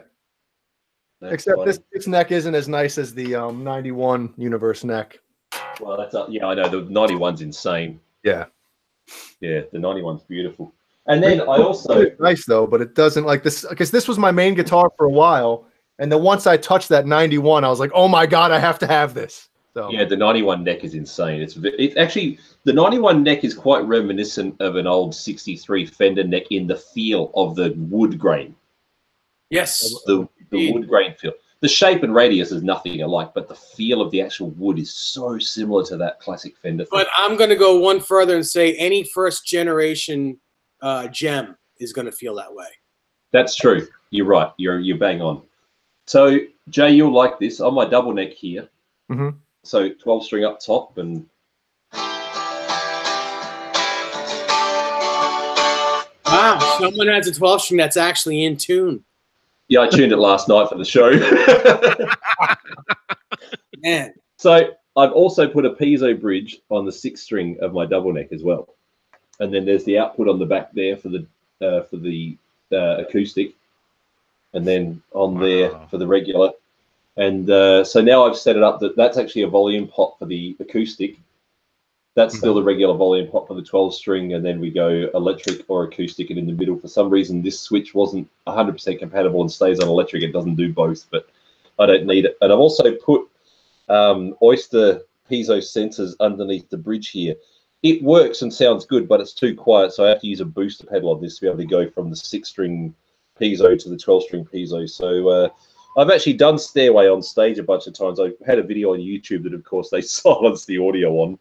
Oh. So who do you know who made that? Who made that guitar? Yes, I've actually met him.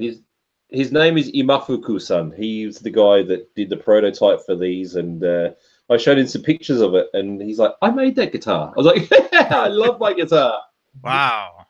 So I got this in 2008. I'd been looking for this. I remember when I was 19 in 1991, and I saw pictures of the red one as a promo thing. They only made a very small handful of the red ones. And yeah, I got one of them, and I'm stoked because red is my favorite color by far. So, yeah, man. Everyone's saying I want an Ibanez now. Guitar Hack says I wish I hadn't sold my Ibanez. And real quick, before we move on, I just want to show you. I sold this guitar.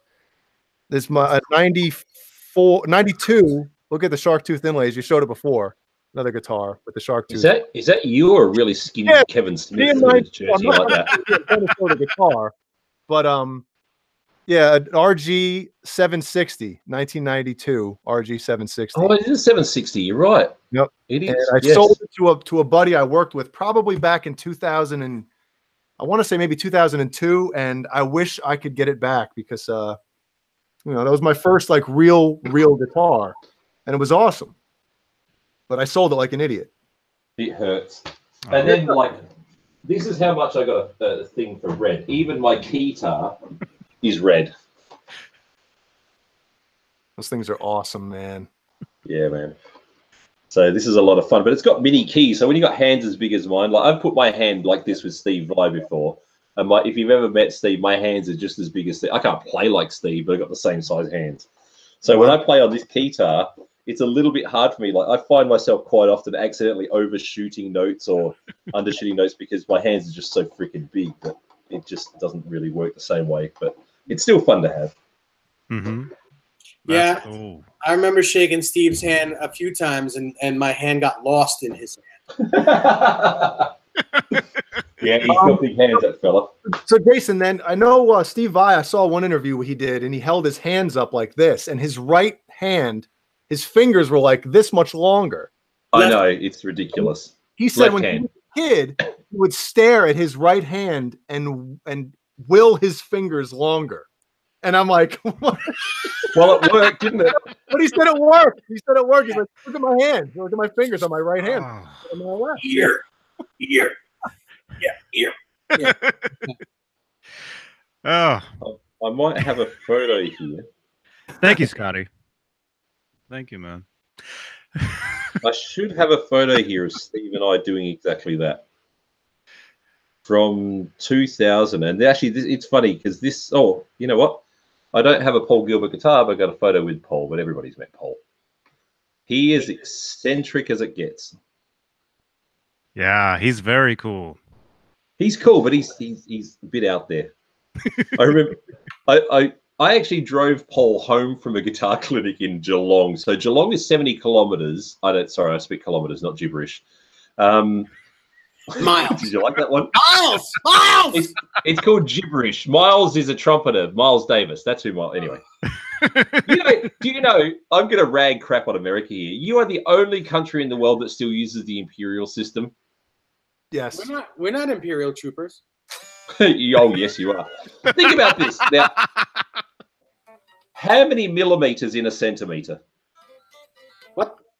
How many millimeters in a centimeter? 10. 10. How many centimeters in a meter? 10. 100, Dave. 100. Keep up. Listen, how many math and me, we don't get along. How many meters in a kilometer? Unless it's a lot of green. Green with numbers on it. Presidents. Presidents. Money. Yeah, okay. I'll do that. Yeah. I'm good at that, but not anything else. So how many meters in a kilometer? 1,000. So you go 10, 100, 1,000. It's all round, easy numbers. But you guys with this whole inches, like there's what 12 inches to a foot. How many feet to a whatever the next thing is, and then how many of whatever that is to the next thing? It's really random. When I was in 4th grade, they were talking about switching over to the metric system, and that was how many years ago? I mean, I'm 41 now, so that was 25 years ago. That was like 80 years ago. I mean, you know. See, not with numbers either. Here you go. This is me and Steve. Now, yeah, you can see our fingertips are pretty on. This is February 2000. Oh, hang on. No, sorry, this is a little bit later. This is at 2006 at a G3 gig. Wow, man. Well, that's his left hand. See? If he held up his right hand. I don't know. That's his. No. You're seeing a backwards image. That's the correct hand. Oh. You must be seeing a backwards image or something.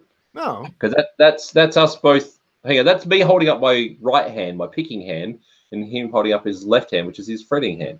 Yeah. Oh yeah, maybe. Yeah, I think it is his left hand. Yeah, you're right. His left hand fingers are long. Oh man, yeah. You got some paws on you, dude. I've lost my guitar skills because I'm just too busy doing videos. But I could reach from the 12 to the 24. Damn. Oh, wait a second. I like the detuner on that. The detuner. Yes. Yeah, oh yeah. Look at that. Oh yeah, babe. Dave's having a moment. Like that. Dave just suddenly went all Austin Powers on us. Oh, I like that, baby. Jennifer, you be nice now. She says, "Whoa, Jason McNamara, that's cool." You know, with the hand. Oh, yeah, I know, Jen. You know what that Jen's means? Cool. Yeah, big hands, big gloves, big shoes. So here's a really quick, funny version. Oh, here we go. This is us in February of 2000. Now, I still had a tragic little bit of hair left on the top of my head, but that's us doing it in 2000. And here's a really crazy, crazy thing from that photo. That night, he had Orianthi, 15 years old, opening up for him. That was her debut that put her to where she is today, that exact night. Is it Orianthi or Orianthi? Orianthi, mate. She's an Aussie. And we say and, we don't say R. You guys always put funny, weird, invisible R's into your A sounds. Oh, we do, huh? Weird. Hey, I got nothing but love for Americans. It's just our little differences are fun. So anyway, let's get into the main thing that you guys want to talk about. The day that I met this dude. Who? Wow.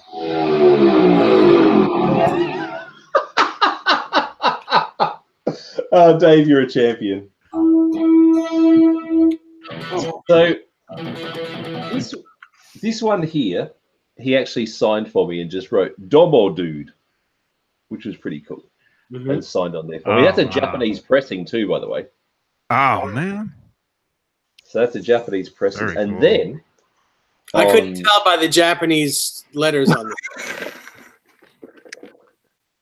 Listen, I'm so good. Dave. So good. I'm one of these busters. Okay. Ah, nuts. Anyway, that was from what movie? That was from Uncle Buck. Macaulay Culkin did that one. That was a great movie. So then on 5150, which I have to say I think is my favorite Van Halen album. I know this irks a lot of people who are usually over 45, but like I'm 46. In 1985, when this came out, I was 13.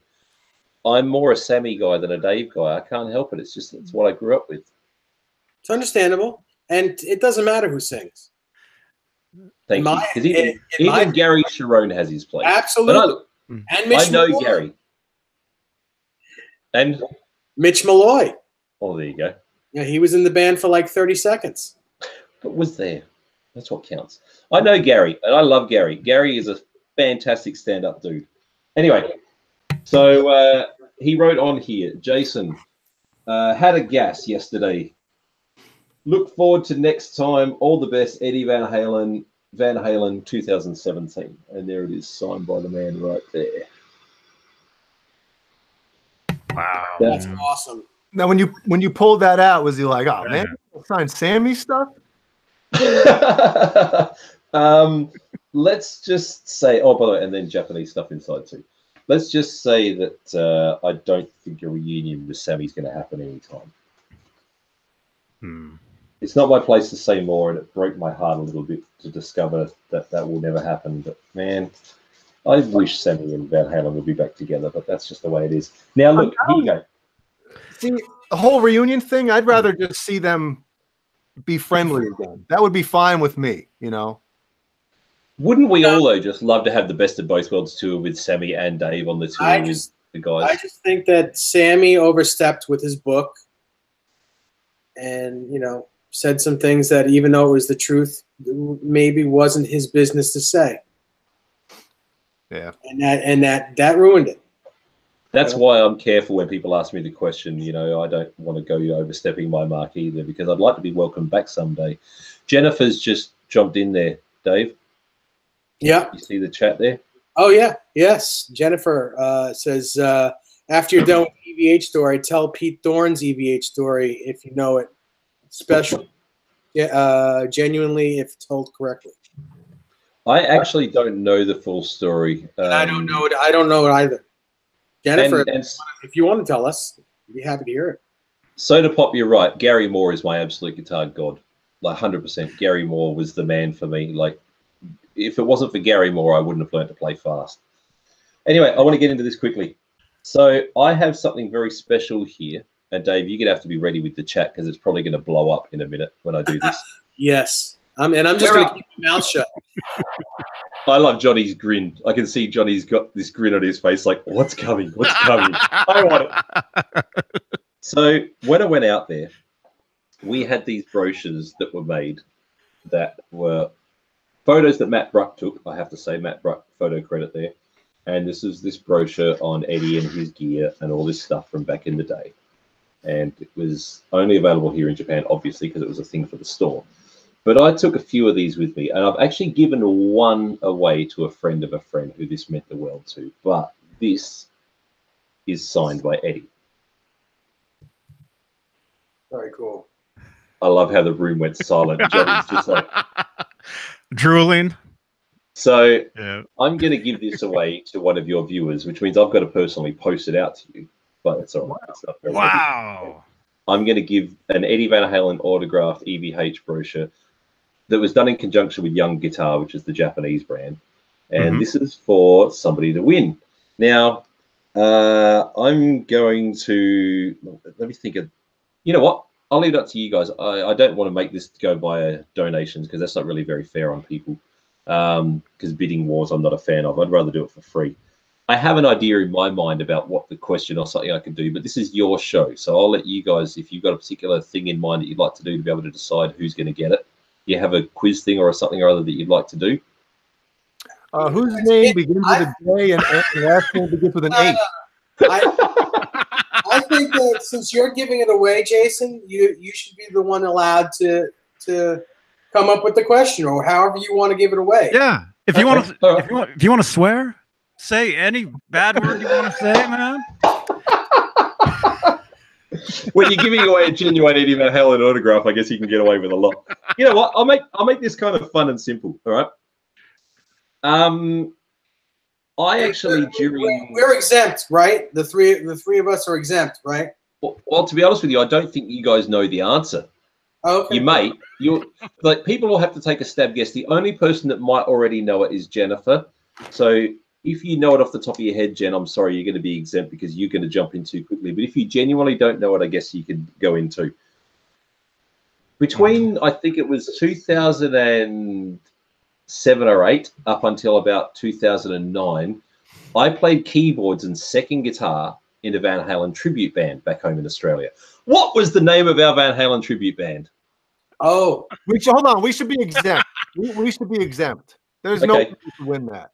That's fine. Yeah, come on. Stay exempt. That's fine. So put it in the chat. What was the name of it? Let's see if it comes through. Soda Pop writes, "This is the best show." That's funny. You know what? I have to be exempt anyway because I think you told me. Oh well, there you go.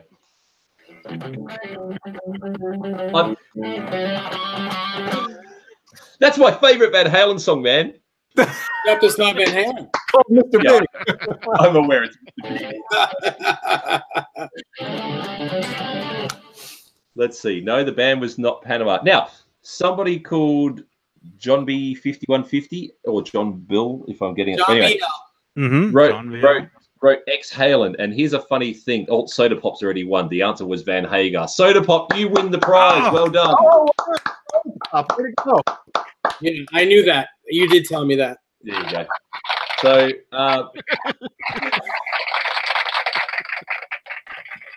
well done. Yes. So the guitar player who was in and is currently in a reformed version of X Halen, his name's Enzo Almunzi, is a phenomenally good Eddie Van Halen player. Like, there's a lot of them, but man, Enzo is good. Like, so very, very good. So he came on board as the lead guitar player. The drummer from X Halen came on board as the bass player. The singer was a guy named Adam Kenner, who's a really, really killer singer. I've got one video up on YouTube somewhere of us doing Dreams, and I was playing the live keys part. I didn't dare play the lead guitar part in that band because Enzo was just so damn good at it. Although for one night, funny enough, Enzo, we did this gig that was like 5 cover band night, and Enzo was in a Kiss thing that he got dragged into. He was in, what was the other one? I think he was playing with Def Replica, the Def Leppard tribute show. And he was also supposed to do Van Hagar. He's like, dude, I can't do 3 gigs in this night. It's going to kill me. It was a Wednesday. Can you learn the songs on guitar? Because you've got all your keyboard parts on backing tracks for the gigs that you couldn't make anyway. Can you come and do the lead guitar? I was like, it's Saturday night, Enzo. Give me a break. He's like, no, you can do it. Just like, I'm like, dude, I'm bored. He goes, that's easy. All you do, use your Ibanez's and get up there and put on some white sneakers and wear some sunglasses and say you're Joe Satriani filling in Freddie Van Halen. And I did. And I got to tell you, there's videos that were terrible. I made so many mistakes that night. Like, to learn a full Van Halen set in 4 days on solos and everything. It's not easy. No. It's not easy. No. No, I don't care who you are. It's not easy to cop the licks. No. Although I did do one thing that I think most dudes wouldn't do, is that we did good enough, and I actually used an E string tuned down to low A, like what Eddie did. Mm-hmm. So I did good enough with the correct tuning, which I don't think a lot of Van Halen tribute bands, if they would do that song, probably do it with a low A going on. Mm-hmm. That was fun. So Yeah. that was commitment. I played, it's funny actually, I can't remember all the licks now, but I actually used this on Pound Cake. So when I did it, I was like, instead of doing, hang on, I'll get my plug. Wait, let me start it off. Hang on.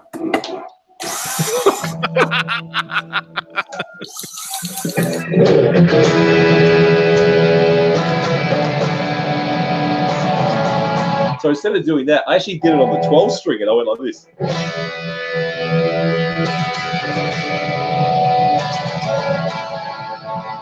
And it sounds pretty cool. Like if I put a clean sound on.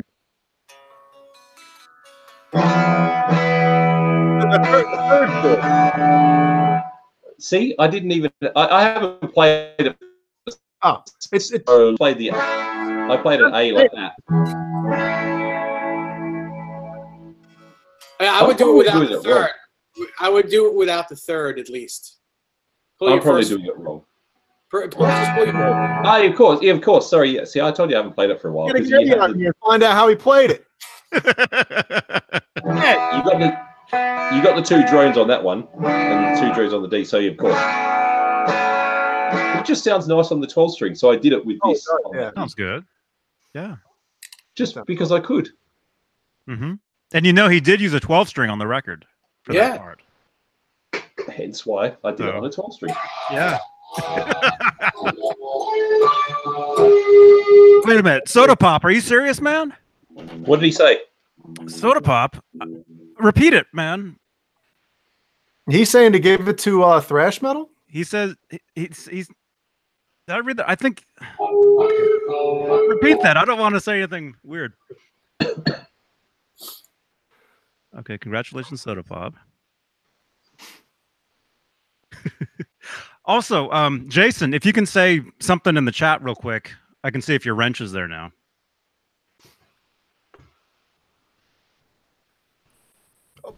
Jason, Mike Taft responded. He said hello. Hey, Mr. Taft. There you go. I've just said something in the chat. There you go. Oh, gee.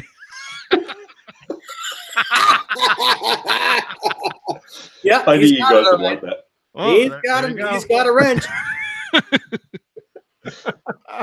Oh, yeah, I got a wrench. Boy. Okay.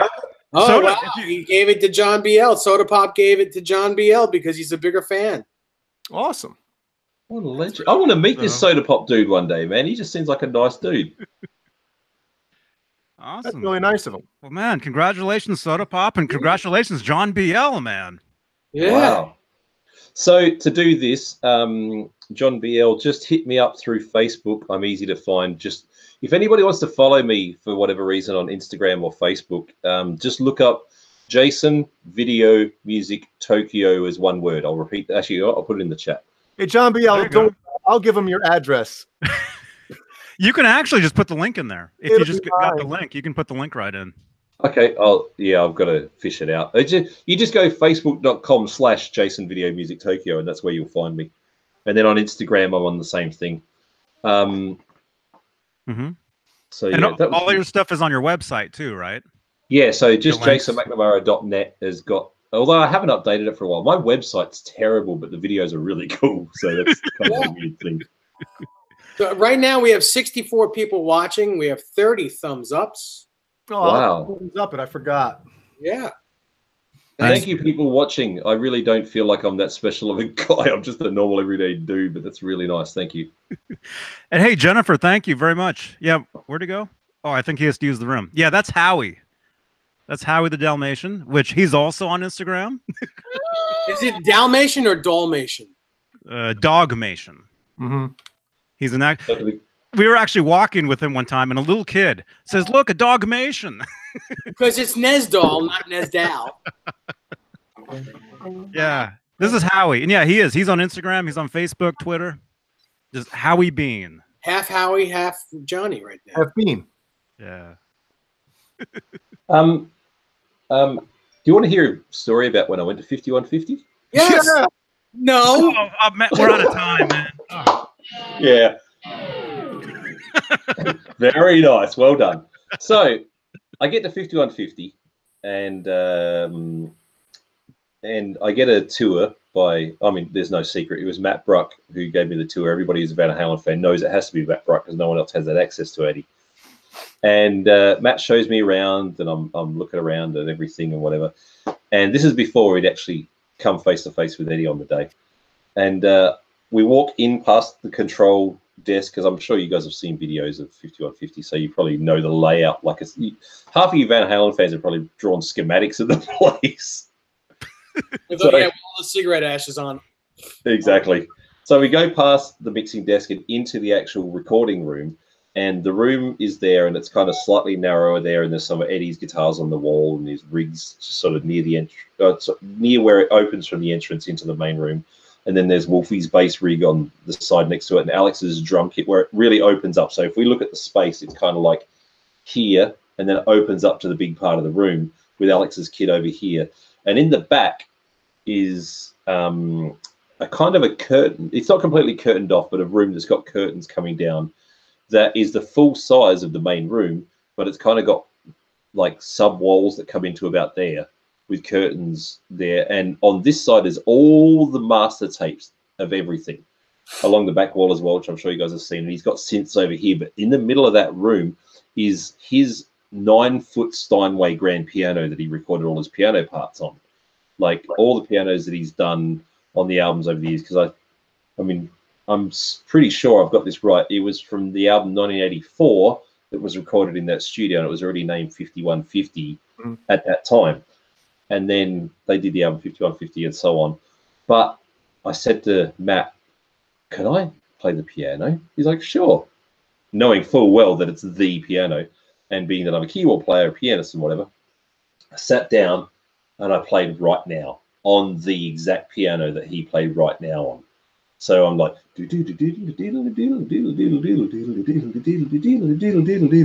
the funny thing is I was so excited in that moment that when I hit the bottom bass notes, I went to go for the B flat and I hit the freaking D, which is the root note. I went, oh, oops, and then changed to it. And Matt's like, you screwed that up. I'm like, yeah, thanks, I know.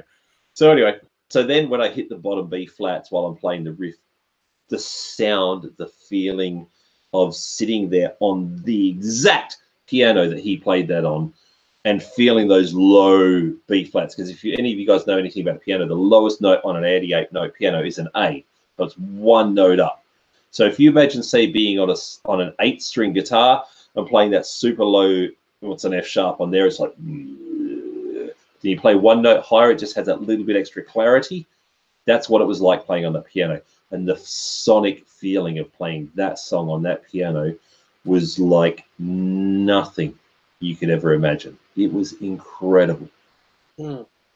That's awesome. What a great feeling. That's story number one. Story number two.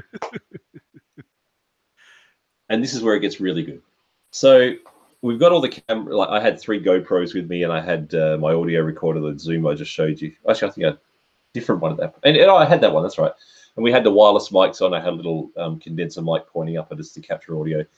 And he goes, "Hey, have you got a little bit of time?" And I'm like, "Yeah." Just put my water out. Yeah, exactly. You got to walk. Because the funniest thing is, though, after doing this interview, I went down. I'll go back to this in a second, but I went down to Serenity West Studio in West Hollywood and did an interview with Mark Danzeisen, the drummer, and Vivian Campbell for their side band, the River Dogs. So I got to interview Eddie and Vivian in the same day, which was nuts. Anyway, so I was actually with Eddie for about an hour out the front while we were doing the little video that we did for the store and whatever. I mean, you can see the video. It's on YouTube. It's on my YouTube channel and whatever. Most of you have probably already seen it anyway. And it was only like a couple of minutes at the end. It was just a short little introduction of me to the world of Fender at EVH and Eddie having one of his very rare public appearances and stuff. Public at his house. Go figure. Anyway. So we're just standing around while we're doing all the stuff before the pack up. So we're just chatting, getting to know one another. And the thing that made him say, "Do you want to stick around?" was I had said to him, "Look, I got to get my little fanboy thing out. Do you mind?" He's like, no, go for it. You're a cool guy. It's fine. No problem. He goes, "Oh, sorry. Guzzy Wells says Rob Lamoth, River Dogs." I agree. Rob Lamoth, one of the greatest vocalists in the world. He's so good, that guy. If anybody doesn't know the River Dogs, get that first River Dogs album and their last one, California. Phenomenal stuff. Anyway, so I said to Eddie, I've got to get my little fanboy moment out. Sorry for jumping around timelines here. And he goes, "Yeah, go for it. No problem." I said, "Everybody goes on about you write great songs and you do all this amazing guitar player stuff." And I said, "That's great. And I love that. But what really excites me about what you do is your innovation as an engineer, pulling amps apart, the fact that you helped Floyd Rose to get the Floyd Rose trem developed, which I use every day on my guitars. The fact that you were the first guy to put a humbucker in a Stratocaster style guitar, or at least the first one that we know of. And you did so much innovating, your pedal things that you did, your amplifier modifications, everything else. What you did to advance us as guitar players was so far beyond the fretboard." And I just want to say, as a guy who uses locking trems and humbuckers and split, opened up the door for me and so many other dudes. And I wasn't kissing his butt. I was just telling him that's what it did for me. Mm-hmm. And he was like, "Wow, dude, that's amazing. Thank you so much." So we get to the end of it all, jump back to the end of it, and he says, "Have you got some time?" And as Jay already spat out his water. And I literally was like, "Hell yeah, I could stay forever if you want me to." He goes, "Well, pack up your stuff. I'm just going to go inside and set up something and come in when you're done." So I pack up my gear as quick as I can without breaking anything. Throw it in the car. And Matt's like, "Calm down, Jason. It's all good." He's not going anywhere. Just calm down. I was like, "All right, no worries." Pack up my gear, put it in the side room there. I go inside. And I had seen it because of the little tour through the studio, but I didn't know I was going to get to hear it. His 3 live cabinets are all set up. His 2 refrigerator racks of gear are all set up. For 20 minutes, he gave me just a live personal show of him just playing guitar.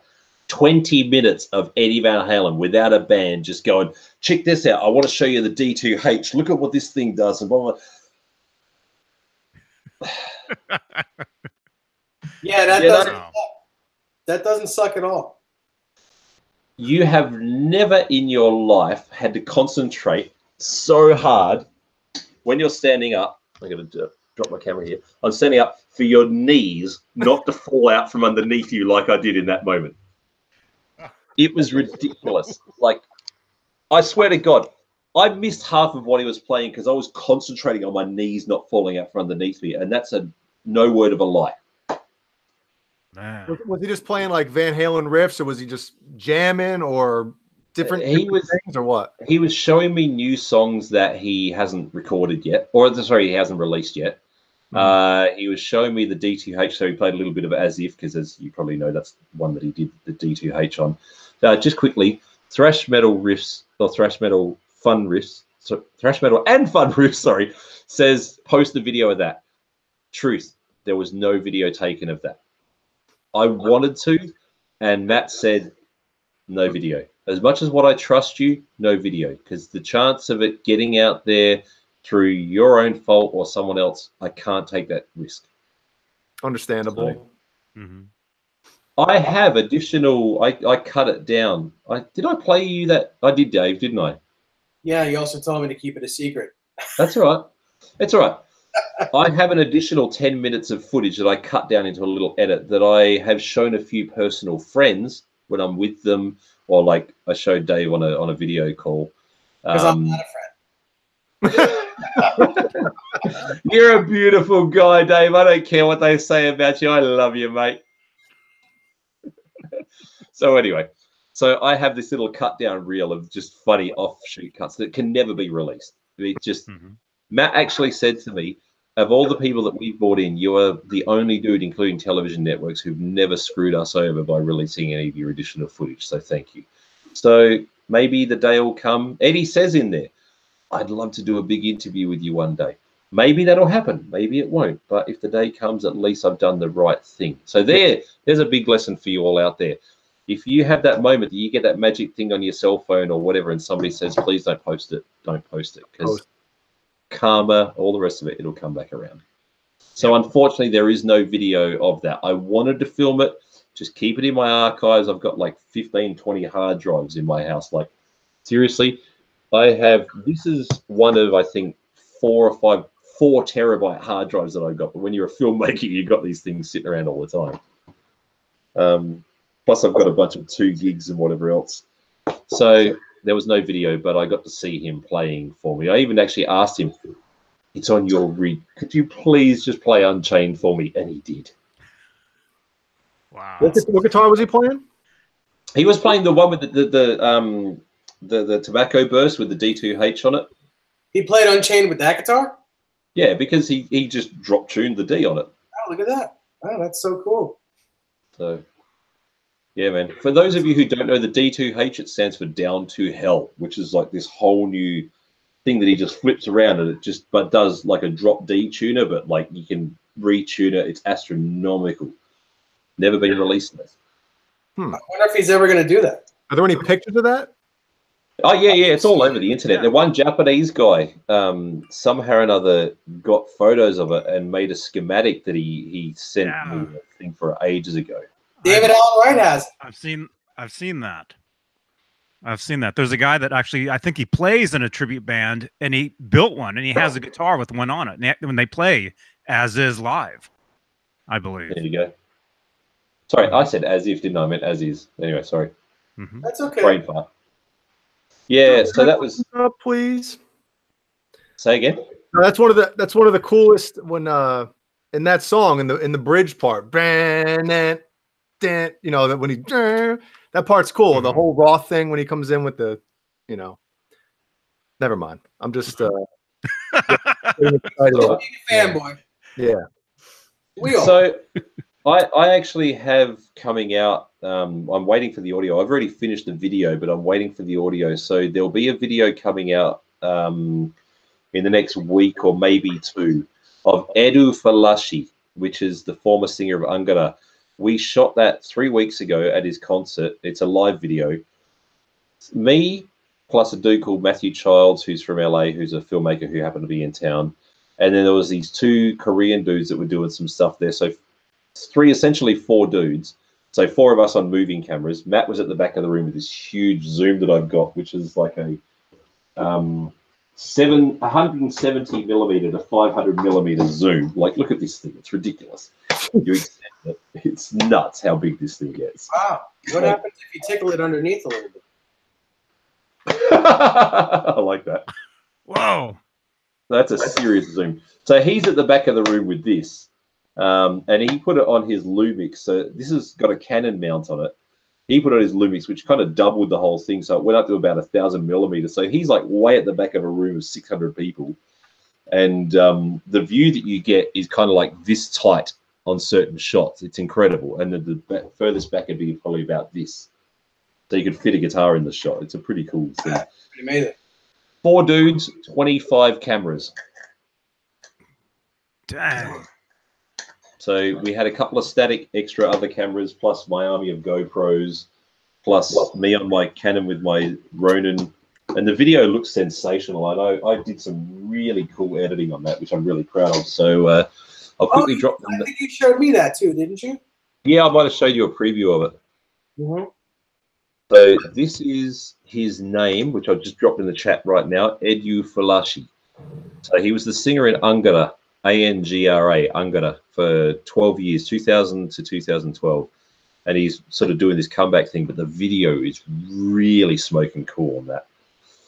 So there you go, 4 dudes, 25 cameras. Is that a porno?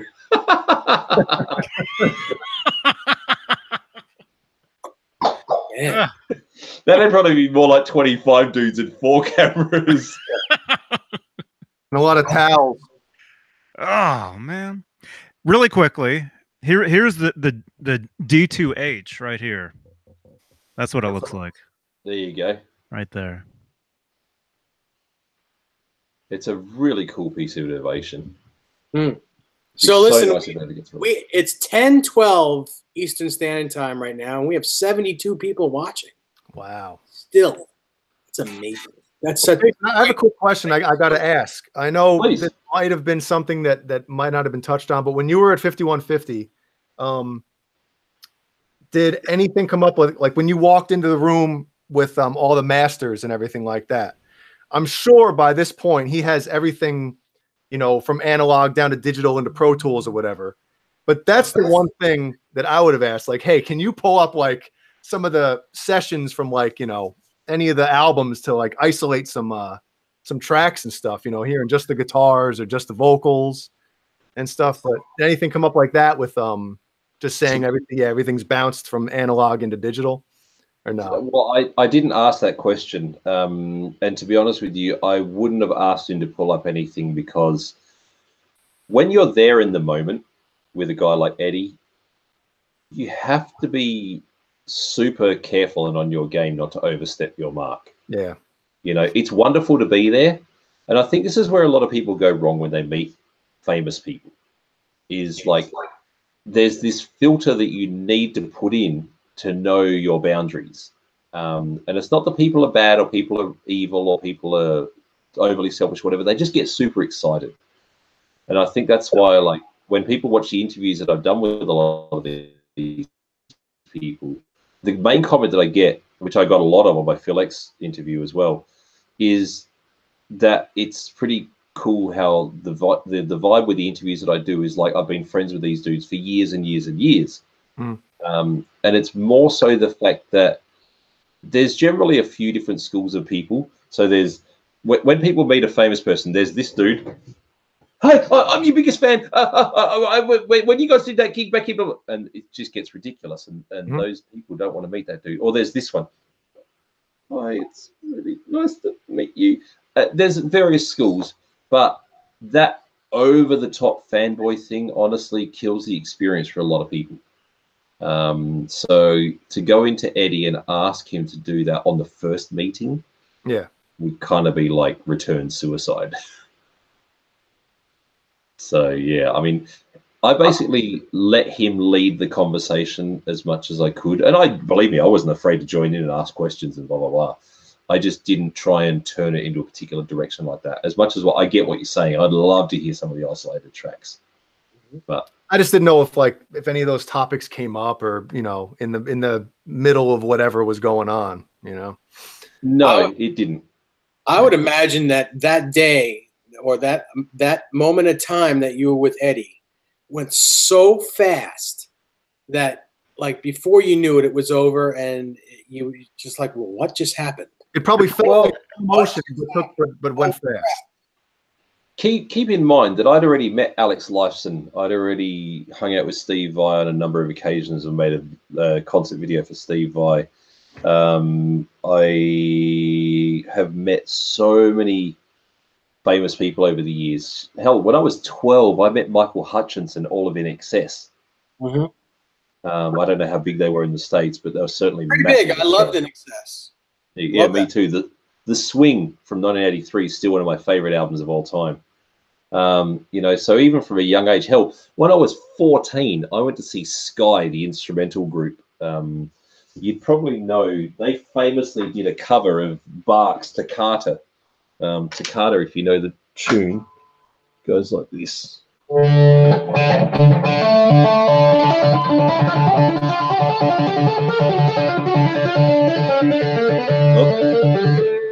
very, very famous piece of music.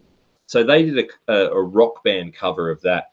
And when they came out, the guitar player, John Williams, not to be confused with John Williams, the score composer, but the guitar player that was from the band had actually left the band, and they had a second keyboard player in. And I was 14, keep in mind. And I go out the back. I had a family friend who knew someone in the group. And I'm shaking hands with the keyboard player who was in their takeover, and it was Rick Wakeman from Yes. Oh, yeah. Oh, man. So, I mean, this is the thing. Like, when you ask me about how did I manage to handle this and that and whatever with Eddie, I've been meeting famous people ever since I was a kid. So it kind of, I don't know, I guess I just had the ability to talk naturally. The dude that I felt the weirdest meeting was Kerry King from Slayer. Mainly because he's Kerry King. You know, it's not like... I lent him a guitar once. Well, there you go. Lent him a BC, one of his, well, a guitar that he would have been using. Nice. Guitar Center, yeah. I just felt odd with Kerry King only because I didn't really know what to say to Kerry King. I mean, he's Kerry King. You know, yeah, what did you say to that guy? Yeah, and that's nothing derogative or whatever about the guy. It's just, I just didn't know what to say to him. Just give me a sec. There's a couple of questions here.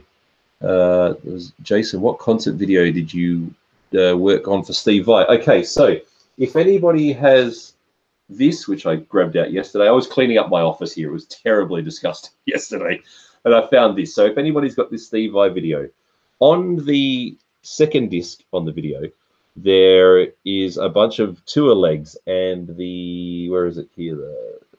The last leg, leg 12. Sorry, track 12 rather, leg 9 is USA, St. Bart's, Japan, France, and Poland. And on that one there's a 45-second clip of the video. On YouTube, it's got almost 500,000 views. And it was an all GoPro video. So what I did with Steve, I'll pull it up now quickly to show you. Steve Vai, there he is. So answers Tokyo. There we go. All right. So the one with Steve. Let's do my screen share. Oops. Okay, here we go. So the one with Steve starts out looking like this. And the big thing about this video that makes this one so cool is that I put a GoPro, you can see here in the bottom corner, underneath his guitar, on the undercarriage per se of the guitar. And it was the first time in history, I know because the guys at GoPro confirmed this for me, that they knew and that I knew of anybody doing that. So I wanted to do something unique with Steve that had never been done before. Because if you're going to do a video with Steve Vai, you want to do something unique. That's the view of that. Wow. So if you search for Steve Vai Answers Tokyo on YouTube, you'll find that video. There's actually 2 versions that I put out there. I had a bunch of people asking me to be able to see just this camera view because on the original edit, I've got all these different shots and cool edits and stuff that I took. There you go. You can see right there. You can see the camera underneath his guitar. If I expand this to full screen, oops. Oh, there you go. There it is there. So you can see it right there.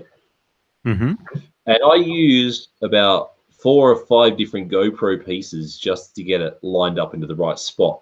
And here's a little trick. If you ever do something with GoPro pieces, firstly, so Jay, you were talking about those things you've got. I've actually got one on there, but I aftermarket purchased some curved versions of the mounts and ripped off the original adhesive tape that was on there and stuck one of those extra pads that you've got there on, because the curved way is the only way to get it to sit on the bottom horn of the guitar.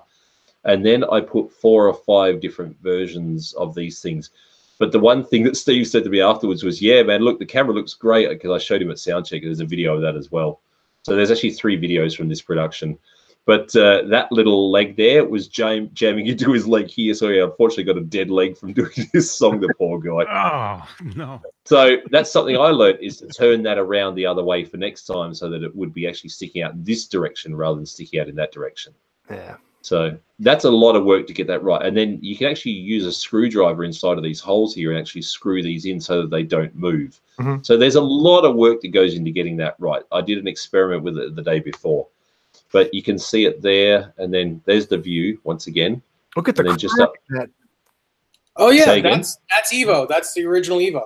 That's crazy. So those frets there are actually true temperament frets. So they're actually intentionally made like that. And once again, on the extra video that I did, which is a behind the scenes video, you can actually see me and Thomas on stage at Soundcheck, and Thomas talks about that and how it was done. That neck actually is not on that guitar at the moment. Oh, I didn't know that. Yeah, right now he's got a fully scalloped regular gem neck on that guitar right now. Okay, cool. All neck is scalloped. Well, I had a few people who saw this and they were really freaking out over, where is it? It's just back here, I think. There you go. They hadn't ever known how much work Steve does with his pots and with his pickup selections and all the rest. There you go. So right here, watch what happens down here in the bottom corner with his gear right in this spot of the song. He's just hit his pickup switch, and then, oh, is it not here? Sorry, look, you'd have to watch the video. He actually has on that pot, that's actually a push-pull pot, which a lot of people didn't realize. And then he's got like a little rubber ring on there, which people didn't realize, and where he puts his pickup switches for particular parts of the song and so on. So I had a bunch of people requesting me to, sorry, I'll just change back out of the screen share. Wow. Hey, Johnny. That's, oh, hey. I had a bunch of people requesting me to show just the full guitar cam clip. So I called up Steve and I said, hey, look, I've got a bunch of people asking me if I can do this. Do you mind? And he's like, do it, send it to me, and I'll have a quick look. So what I did was up in the top corner, I put the original video, and then the rest of the thing is the entire way through the song with just the guitar cam version. And he's like, yeah, no worries, put it up. So there's 3 videos you can find. So one is from, I think, last year, which is that full guitar cam version. There's the original one from 2014, and there's also the behind the scenes one, all on my YouTube channel. Yeah, I'm gonna have to watch that, because that's the camera angle I want to see the whole time. There you go. Nice. And then I was lucky enough last year, as I mentioned earlier, to do a video with George Lynch and Michael Sweet. So I did their music video for the song Walk, which is on the Frontiers Music SRL official YouTube. Flew out with them. Michael Sweet, I got to tell you, is one of the nicest, best dudes I know. Like, I met Michael at NAMM last year. There's a video as well on my channel of me and Michael doing an interview the first day we met. And he had seen my Steve Vai video. And we're standing there chatting away. And he goes, you know, that video you did with Steve Vai was excellent. And when we do a next Striper live video, I will get you to do it. And it'll be the best Striper video ever made. What an amazing thing to get from Michael Sweet. And sure enough, the very next video project he had was doing a music video for the Sweet and Lynch clip, which was in May. So obviously NAMM's in January. That was in May. We shot that May 3rd. And Michael contacted me and said, dude, we're going to do a music video. Do you want to come do it? Yeah. So I had to do a music video with George Lynch, Michael Sweet, and the other dude who I just can't tell you enough great things about, the bass player, James Lomenzo. So very cool. Anybody know James Lomenzo? Yeah, from White Lion. And the DVD Roth Band. Yep. Slash's Snake Pit. He's currently playing with John Fogerty. He was in Vegas when that big Vegas shooting happened. They had just left the area 10 minutes before it happened. Wow. So, and James Lomenzo is a hell of a dude. And the dude, here's a funny story. The dude who's the drummer in that music video is Travis Dragani, who's a friend of mine from back home in Adelaide. He was... He was just, by some miracle, the guy that came into my head. So Brian Tichy refused to do the music video. Brian and George just... Oh, yes. You asked us to talk to you about this. You wanted to talk about this. There you go. I brought it up anyway. So Brian Tichy and George just didn't get along. George is a real stirrer. George likes to raz. I don't know what the term is without swearing. Make fun of people, like bus chops. Bus chops. Swear in the chat. You got a wrench. You can say anything. I'm trying to keep up with the chat, but I'm too busy talking. I can't keep up with all these questions. There you go. There you go. Exactly. And so George just went too hard on Brian, and there was a few other little things in there. It wasn't all George's fault. I'm not going to throw George under the bus for that, but there was a few little things that Brian was just going through a tough time. So Brian refused to do the video, and Jeremy Colson from Steve Vai's band was going to do the video. I'd spoken to Jeremy, and Jeremy was like, "Yeah, dude, look, I'm happy to help you out, no problem." On the Friday, so we filmed on a Wednesday. The Friday before the video, I sent everybody the schedule. I did everything on that video. I did all the production organizing. I got all the insurances organized. I got film permissions from the LA Film Office. I scouted all the locations via Google Maps. We had all these things we were going to do, and we were going to get down to Venice Beach and do some filming down there and all this other stuff. And I had permission for all this stuff. And I sent the schedule out, and Jeremy goes, "Dude, it's too much. I'm not getting," because we didn't have a huge budget. Nobody has huge budgets for that stuff these days. Not like back in the day. We're like, James Lamento told me it cost them $500,000 to make that Radar Love video back in the day. Isn't that insane? Yep. But now you could do that same video for like 10,000 if that, because you got drones instead of helicopters and so on. Anyway. Mm-hmm. So I send the schedule, and Jeremy goes, "Dude, I'm really sorry. I cannot do this video. I'm not getting paid. The amount of work we have to do on that day, I can't do it. I'm sorry. I'm out." Fair enough. I'm not ragging any hell on Jeremy because it was a lot to ask, and we had to change things up afterwards anyway. So I'm thinking, I need a drummer. Who's insane enough to come out to LA and do this video? They contacted a few LA dudes, and they couldn't do it. There was one drummer they were going to get, but he had played with George and Lynch Mob, and they wanted to separate everything anyway. So I ring up Travis. I'm like, "Travis, I've got a video shoot in LA next week. It's happening on Wednesday. I need a drummer. You're the only dude I know who's crazy enough to jump on a plane at your own expense and come to LA and do this video." He's like, "Who's it with?" I'm like, "George Lynch, James Lomenzo, and Michael Sweet." He goes, "Oh, dude, okay. I just got off a plane in LA 2 hours ago. I'm playing a showcase gig with my band Palace of the King at SIR Studios on Monday night. We're going out to the Joshua Tree on Tuesday to do some band video, some band photos. Wednesday, I'm free." "Great. What time's your flight?" 11:40 p.m. "Can you come and do the video?" "Sure." So the dude who's in that video with George Lynch, Michael Sweet, and James Lomenzo is Travis Trigani, an old mate from back home who just happened to be in LA right when I needed him to be there. And he was in the video. And the funny thing is, he learned the song better than George. That's awesome. That's great. I remember that video. I saw it when it came out. Yeah. So we ended up shooting in Amoeba Records, and I went into Amoeba. So that's right. I mentioned Greg Mara earlier, the LA guitar player Greg Mara, who I love to death. Greg had become a buddy of mine through Facebook and whatever, and we got chat. We had so many chats on Facebook Messenger, like audio calls. Mm-hmm. And I said to Greg, "Dude, I'm going to be in LA," because he does his own videos as well. "I need somebody just to come and help me out and do some stuff. Can you do it?" He's like, "Yep, I'm there. No problem." I arrive on Monday morning. He comes and meets me at the hotel. We go out doing like location scouting, driving around LA and whatever, just to find some extra locations, because Venice Beach was too hard to get down to.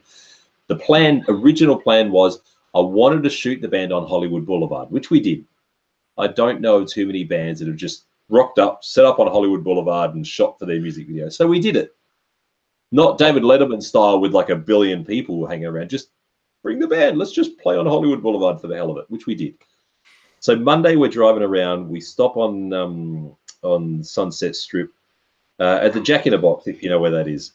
And across the street, I turn around, and in my mind, because I'm a film guy, there's Empire Records sitting there, which of course is Amoeba Records, which everybody who's American knows, but me being Australian and just watching movies, I'm like, is that Empire Records? He's like, nah, dude, that's Amoeba Records. And we look it up, and sure enough, Empire Records was a stage set in North Carolina, I think it was. Yes, Johnny? Mm-hmm. You got to tell everybody how amazing Amoeba is, because I've been to all the locations.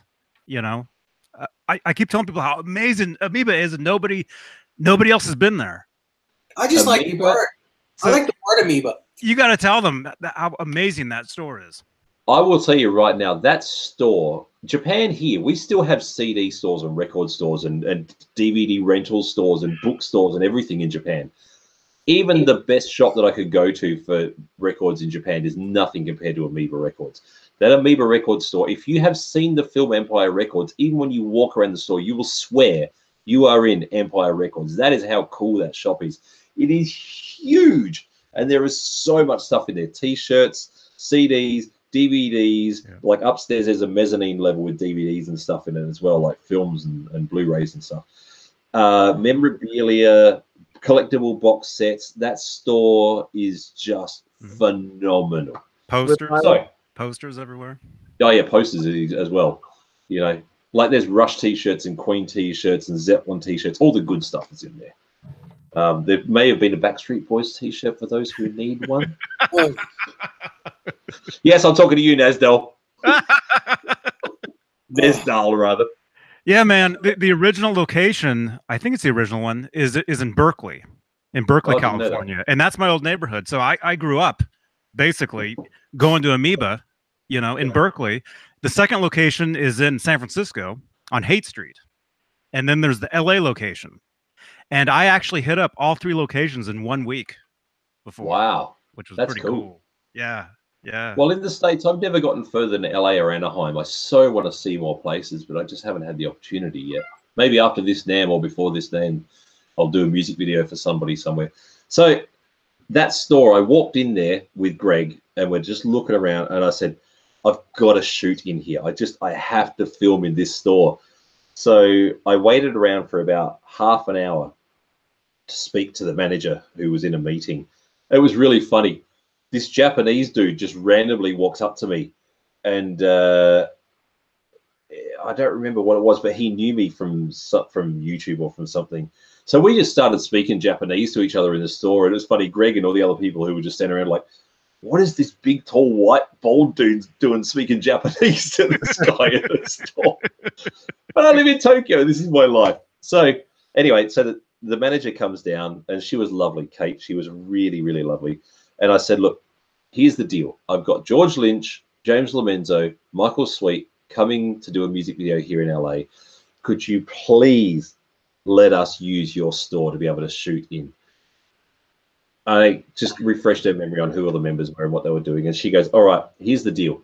The store opens at, I think it was 10:30. If you can get those guys in here between 9 a.m. and 10, you can do it. So actually, she had to send, that's right, she had to confirm something about the availability for the opening person on the day or whatever. But she sent me a text message the next day and confirmed it then on the Tuesday. We shot on the Wednesday morning. So here we are, 9 a.m. James rocks up first. No, hang on. Michael and I were staying in the same hotel. So Michael and I rocked up first. James rocks up just after and says, yeah, George is just parking the car and George is coming. So Michael's there and he's ready to go. James is there and he's ready to go. George rocks up with his guitar on his shoulder. He's like, hey, man, I'm here to do this thing. Let's get into it. So, but I mean, poor James and because James and George live somewhere out in like the canyon. I don't know what it is, some canyon area out, like a bit of a drive. They had to get up at 5 a.m. that day to do that shoot. Oh. Yeah, Mr. Personality. Your words. I'm not going to say you're wrong. And look, in George's defense, I love George. Michael really wanted to do this particular song. The reason why George didn't know the song that well was because he had just recorded the guitar solo for the song the Saturday before shooting on the Wednesday. And he told me he'd done 70 songs already that year. Oh, with various projects. Damn. So that's why it was hard for him to remember the parts. Yeah, and of course, we talked, guys, we talked about this last week or a couple weeks ago. I mean, nowadays, you don't actually have to know your songs inside and out before you record them anymore, you know? So it's understandable how he wouldn't know the song. It's not like Queensryche. I mean, you know, you listen to a Queensryche record and you go to a Queensryche gig, they're note for note. Those guys are so bang on. You know, they do the arrangements generally the same and everything. But a guy like George, he's a very good improviser, phenomenal improviser. So anyway, so we did that, and then what had happened is on the day before the shoot, on the Tuesday, just down the road from where we were staying, because we were staying at the Grafton on Sunset, just down the road is Carney's, the big yellow tram car that had been, or train car that had been turned into a hamburger and hot dog restaurant.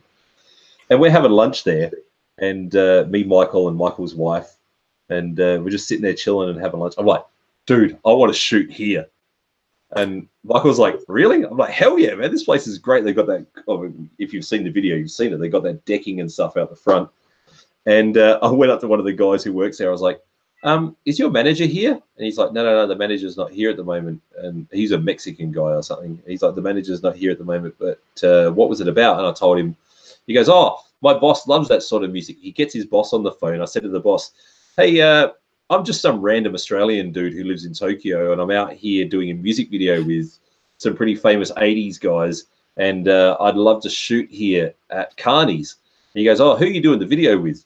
And I go, with Michael Sweet, George Lynch, and James Lomenzo. He goes, dude, I love Striper. I love Dokken. You can use the place, no problem. Very cool. Well, And first I probably thought you were going to complain about something, you know? Usually when you ask to see the manager, it's like the food sucks or something, you know? Yeah. The food in that joint. If you go to LA, go and eat at Carney's. The burgers are just, I love, because I'm in Tokyo. You can't get a good burger like that very easily here. It's not part of the culture. You can but isn't McDonald's like a real restaurant in Tokyo? Like it's not like fast food. McDonald's is just as shit. Sorry, Johnny, but I had to here in Japan as it is everywhere in the world. Okay. The only thing that's better here is the muffin breakfast is really good in Japan. I don't know. So, I had McDonald's in Europe, and it was less salty. Bye Les Bellin. I just happened to look down and saw a "See you, Jason, you rock" comment because he's got to go. It maybe is less salty. It maybe is less salty, but anyway. So we do that, and that gets organized. So we're out. We're doing our shoot on the day. We go and do Amoeba in the morning. Then we go and do Carney's. Then we go back to the hotel, and you'll see there's a couple of shots in the video of the guys sitting in the hotel lobby where we actually shot, and Alex Solker's doing some photos. Great rock photographer, Alex Solker. He's fantastic. And there's a little bit of B-roll of that during the guitar solo, I think it is. Anyway, then we get down to Hollywood Boulevard to do the shooting on Hollywood Boulevard. And I'm driving one car. Greg Mara is driving his car, so we have two vehicles. And I parked the car in the car park just underneath the Kodak Theatre area. I come up, and there's the Hard Rock Cafe. Yes, I know that lot. I parked in that lot because I played a gig. What was the venue was right there. Oh, it's not there anymore. It was a famous place. But yes, that Hard Rock. Yep. So I go into the Hard Rock. I'm like, oh my God, there's a Hard Rock Cafe here. I forgot it was right here next door to where we were going to shoot. So I go inside and I ask, excuse me, could I see the manager for a sec? They're like, there's something wrong, exactly what you were talking about before. I'm like, no, it's all good. I'm doing a music video. I'd just love to speak to the manager for a second. And he goes, that's right. He comes out. Oh, his name was Michael. I was like, hey, Michael, my name's Jason, because, you know, I'm pretty shy. My name's Jason. I'm an Australian guy from Tokyo. I'm shooting a music video outside right now. I've got full LA permits for this whole block in this area from LA Film Office.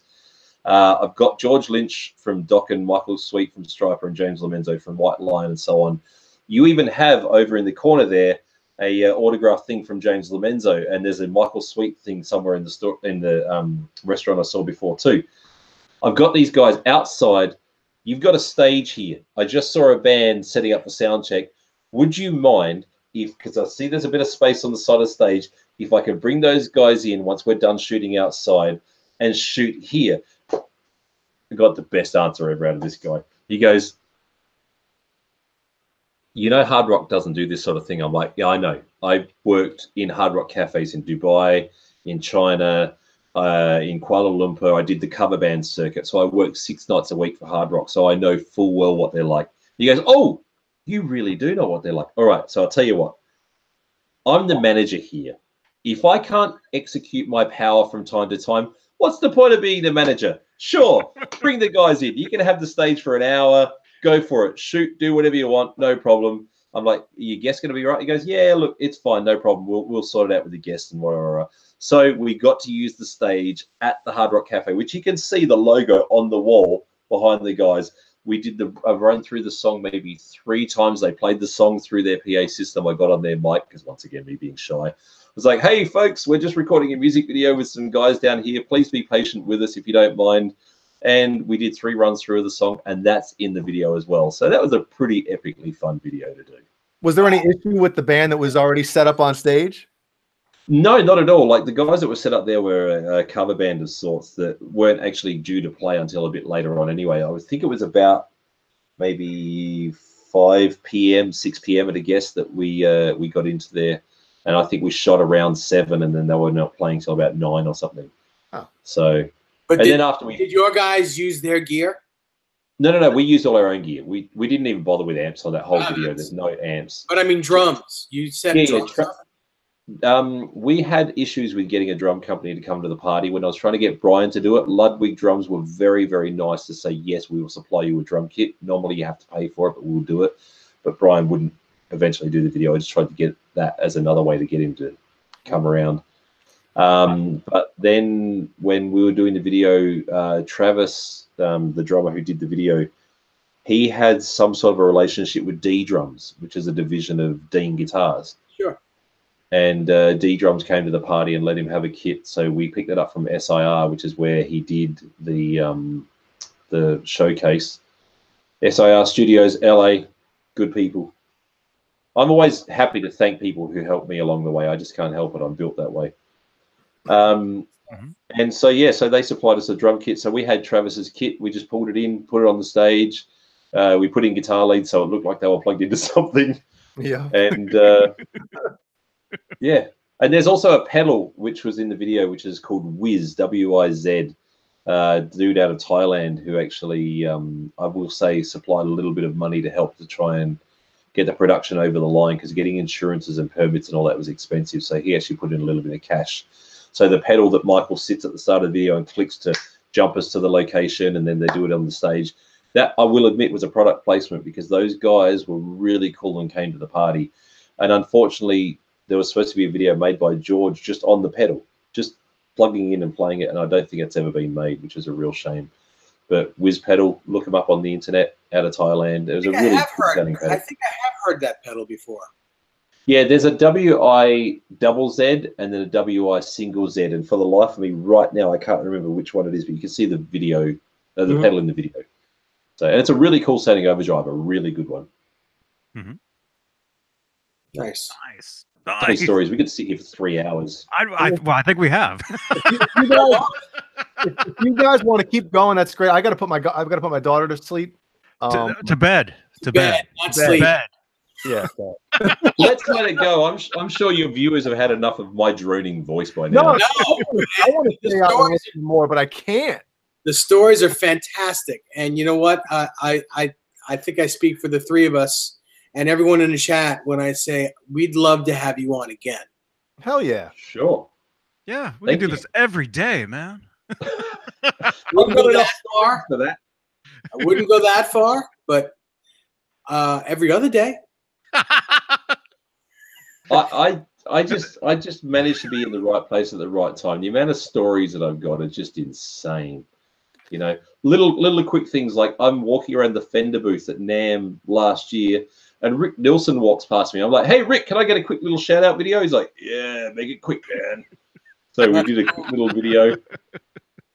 And, thank you. Thank you. She's donated like $100 or something today to this show. Goodness. Wow. Oh, Ben Coombs, you're nice. Ben Coombs says for sure Jason McNamara needs to come back. That's very nice of you. Thank you. I actually got a couple text messages from some friends that watch, and they were saying the same thing. Like, this is a great show tonight. So, well, thank you. The rest of them are not so good. but this one's. Hey, I watched your show with Mark last week, man. He is such a champion, Mark Hazansky. I can't even. Is it Hazansky? Hazansky, yeah. Yeah, I look at it getting too literal with trying to think of how to say it in Polish correctly. He's such a nice dude. Mm-hmm. Yeah, he's good people. He is. But And yeah, fun. if anybody wants to see any more of my stuff, just go to my YouTube channel. The most fun video that I've got on there by far is me and Phil X sitting down just talking. Phil X, the guitar player from Bon Jovi, who took over from Richie Love that Sambora. I don't care what anybody says. Phil could play Richie under the table any day of the week. Absolutely. And Absolutely. he can Sings amazing. sing like a monster. Yep, sings amazing. Yep. Man, we did at GitCon last year. I ended up unofficially as Phil's bass player. And I'm not really a bass player, but we did I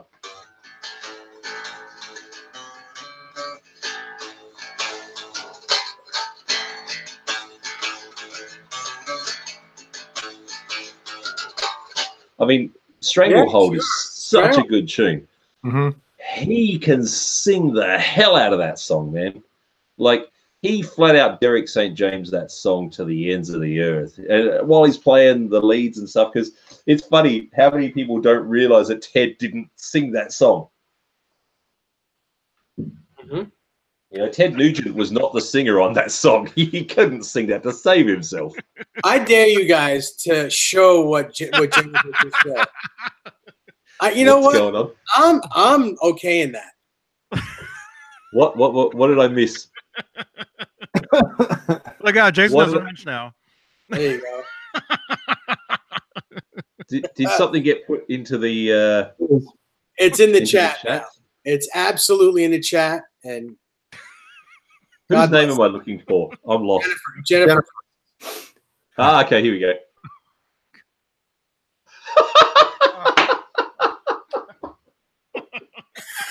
I told you she's a New Jersey girl. Don't mess with Jennifer Precy. That's great. Yeah, actually, and Jason Wade got it right. The movie he wrote Hired Gun. That's funny. Hired Gun is amazing. It really is incredible. If anybody's not seen it, Franz Strine, the filmmaker that made Hired Gun, we all owe him a debt of gratitude. That movie, Hired Gun, needs to be seen by everybody. The other one to watch, Tom Hanks's son Colin made it. All Things Must Pass, the documentary on Tower Records. Yeah. That's a must watch. We still have Tower Records here in Japan. We've got like an 8-story Tower Records in downtown Shibuya, or Shibuya, as we say here. Americans say Shibuya. But Shibuya. Man, yeah, I used to go to Tower all the time. I still can. It's in the just around the 90s. corner. Tokyo? You've gone to the one in Tokyo?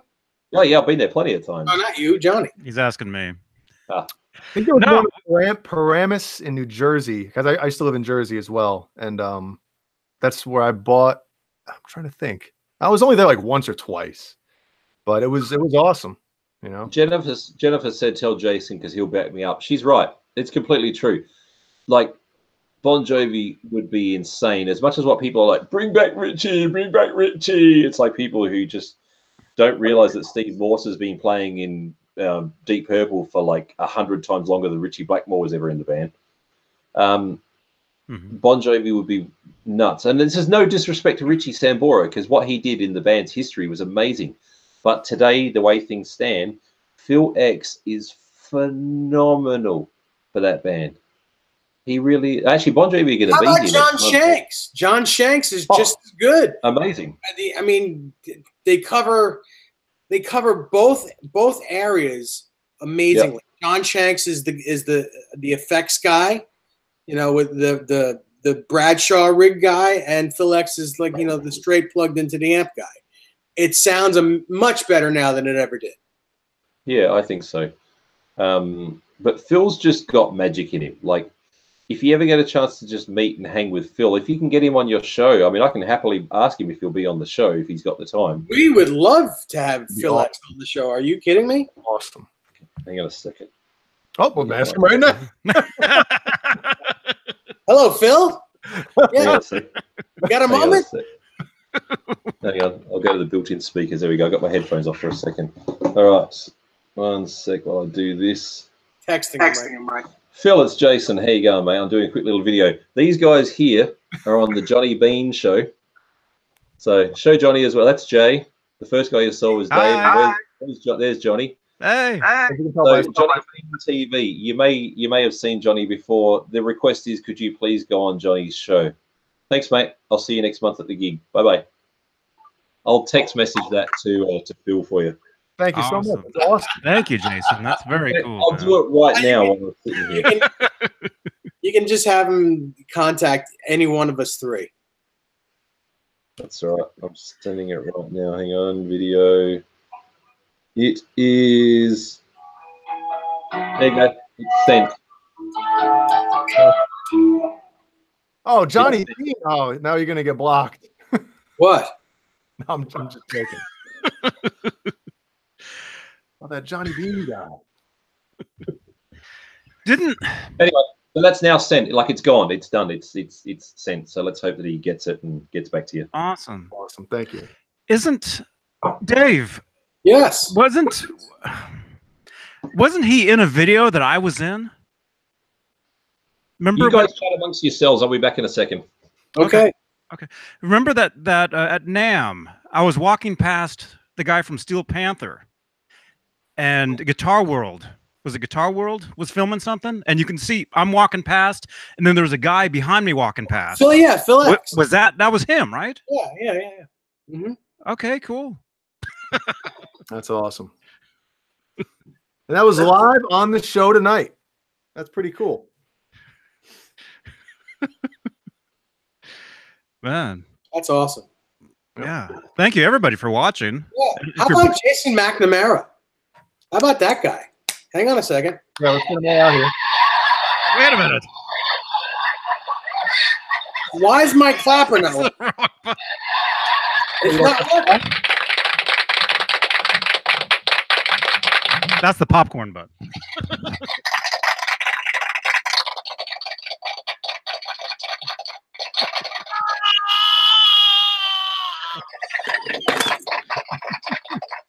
Halloween is coming up. Whoa. So was last night like the national Halloween night for parties? I don't know. Like all over Facebook, everybody was going to Halloween parties last night. No, it should be like tonight and tomorrow, I think. But You guys should see Halloween. I still had my headphones on so I could hear you.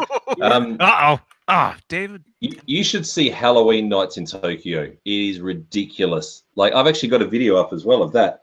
Halloween night in Tokyo. Get to my YouTube channel and look up Halloween, because I think I did one in like 16 or 15.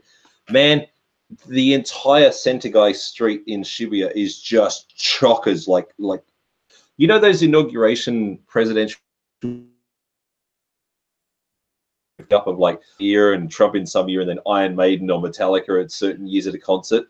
Yeah, that's what it's like in Tokyo, except everyone's dressed up and just having a good time. No fights, no blah blah blah blah blah. Girls are wearing like skirts that are so short that, as Andrew Dice Clay says, you gotta shave before you go out in a skirt like that. Anyway, whatever. That's a bad accent. That was not Andrew Dice Clay accent at all. Oh, exactly. But anyway. And nobody touches them, nobody harasses them, nobody gropes them. It's just everybody clean, good fun. Halloween in Tokyo is like nothing you've ever seen. It's ridiculous. It's like Times Square on New Year's Eve. Oh, that's crazy. Yeah, that's absolutely crazy. I wouldn't go there. Except everyone's dressed up and just having fun. And New York City's too dangerous. There you go. Tokyo's not dangerous. Have any of you guys been to Japan before? Nope. I have not. You got to get out here. The guitar shops alone will blow your brains out. Like, it's just, Japan is a whole nother level. Yeah, that's what MULLY tells us. Well, MULLY tells us about the guitar shops and. I can't believe he's not on and watching the show today. What the hell is wrong with him? Actually, sometimes he jumps in with us on on Fridays. Yeah. Well, it's Once- Saturday, yeah. Well, it's Saturday where he is. Yeah, yeah. Every once in a while, Mully does jump in with us. He might still be sleeping. It's what, 9 o'clock, 9:55. No, it's 11:55 in the morning here. It's almost midday. Oh, okay. So this dude Quinton James is asking some strange things here. Look at what he's got at the bottom of the chat right now. I slept with a dude's Asian wife, huh? I don't know. I don't know about that. I don't know. I don't know what's going on. I slept with a dude's Asian wife this week, but it was my own. Does that count? I hope that counts. What's really funny is when people see me and my people who know me from YouTube or from whatever, and they see me with my wife, they always freak out because I'm 6'3" in your imperial of weird American speak, and she's 4'9". Yeah. You marry the person, not the size. It's just the way it is. She's a good woman. She puts up with me. She's got to be a legend. Yeah.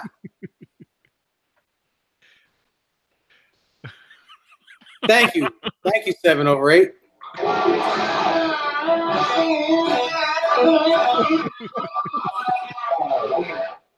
I don't know. I can't see his message.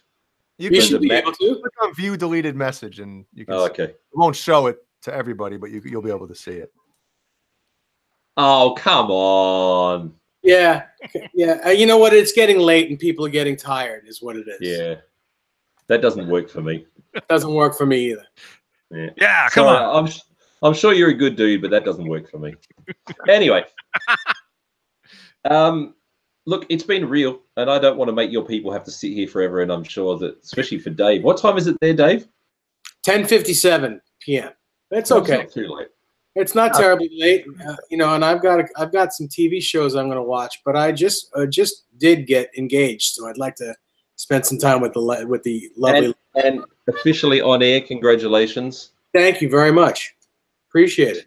She's a nice girl. We've had some chats, as you know, on video together. Yeah, she's pretty amazing. Pretty amazing woman. It's the chats you don't know about that we've had on video together. Listen, you're not the first. You're not the first of my friends to hit on my fiance. I don't speak to the rest of them, but like if you saw my wife is like I don't need to cheat on her. She's so freaking cute. It's just ludicrous. Like it's just I don't mind showing a photo because she's not here right now. I don't mind showing a photo of her. And actually, you know what? I might be able to find a size difference photo too. Because it's pretty funny. Oh, here we go. This is us in the desert in Bahrain. You know Bahrain in the Middle East? Yeah. Yeah. So this is, which way should I put it? There's a lot of sand there. It's funny because this photo is out by the Tree of Life, which is not to be confused with the Steve Vai guitar fretboard inlay. But this is us at the Tree of Life in Bahrain. Holy crap. Are you the Tree of Life in that picture? Well done. Yeah, you're the tree and she's the grass growing around it. This is like, hang on, let me see. I might have a better photo somewhere. This is a while back, these photos. This is my old phone, but oh man, I'm having a hard time finding appropriate. Not because there's anything lewd. Don't get me wrong. Just like a correct photo to show how small. Show that one. Oh. Yeah, no, I don't keep them on here. Risk of somebody else picking up my phone. Here we go. That's a nice photo. There you go. There's my wife. Oh yeah, look at that. She's easy on the eyes, all right. Yeah, she's good. She puts up with me, so that's all that matters. Don't they all? It's the way it is. Yeah, but look, if we do this again, I've got plenty of living color stories. Vernon Reed and the guys are really, really good friends of mine. Out of all the famous dudes I know, Vernon is my closest, dearest friend. Him or Michael Sweet, one of the two. Geez, I've known those guys for a long time. That's very cool. Yeah, I'd love to hear some. We're connected. Me and well, not me, but my band and Living Color. We were on the same record label for a few years together, and I met them at a Christmas party. So And aren't they just nice dudes? Oh yeah, they were awesome. They were awesome. Yep. If you ever want to get into a conversation, if you know what you're talking about in this subject, speak to Vernon about art. He loves art. You know, he used to hang out with Basquiat when he was alive. Anybody familiar with Basquiat? No.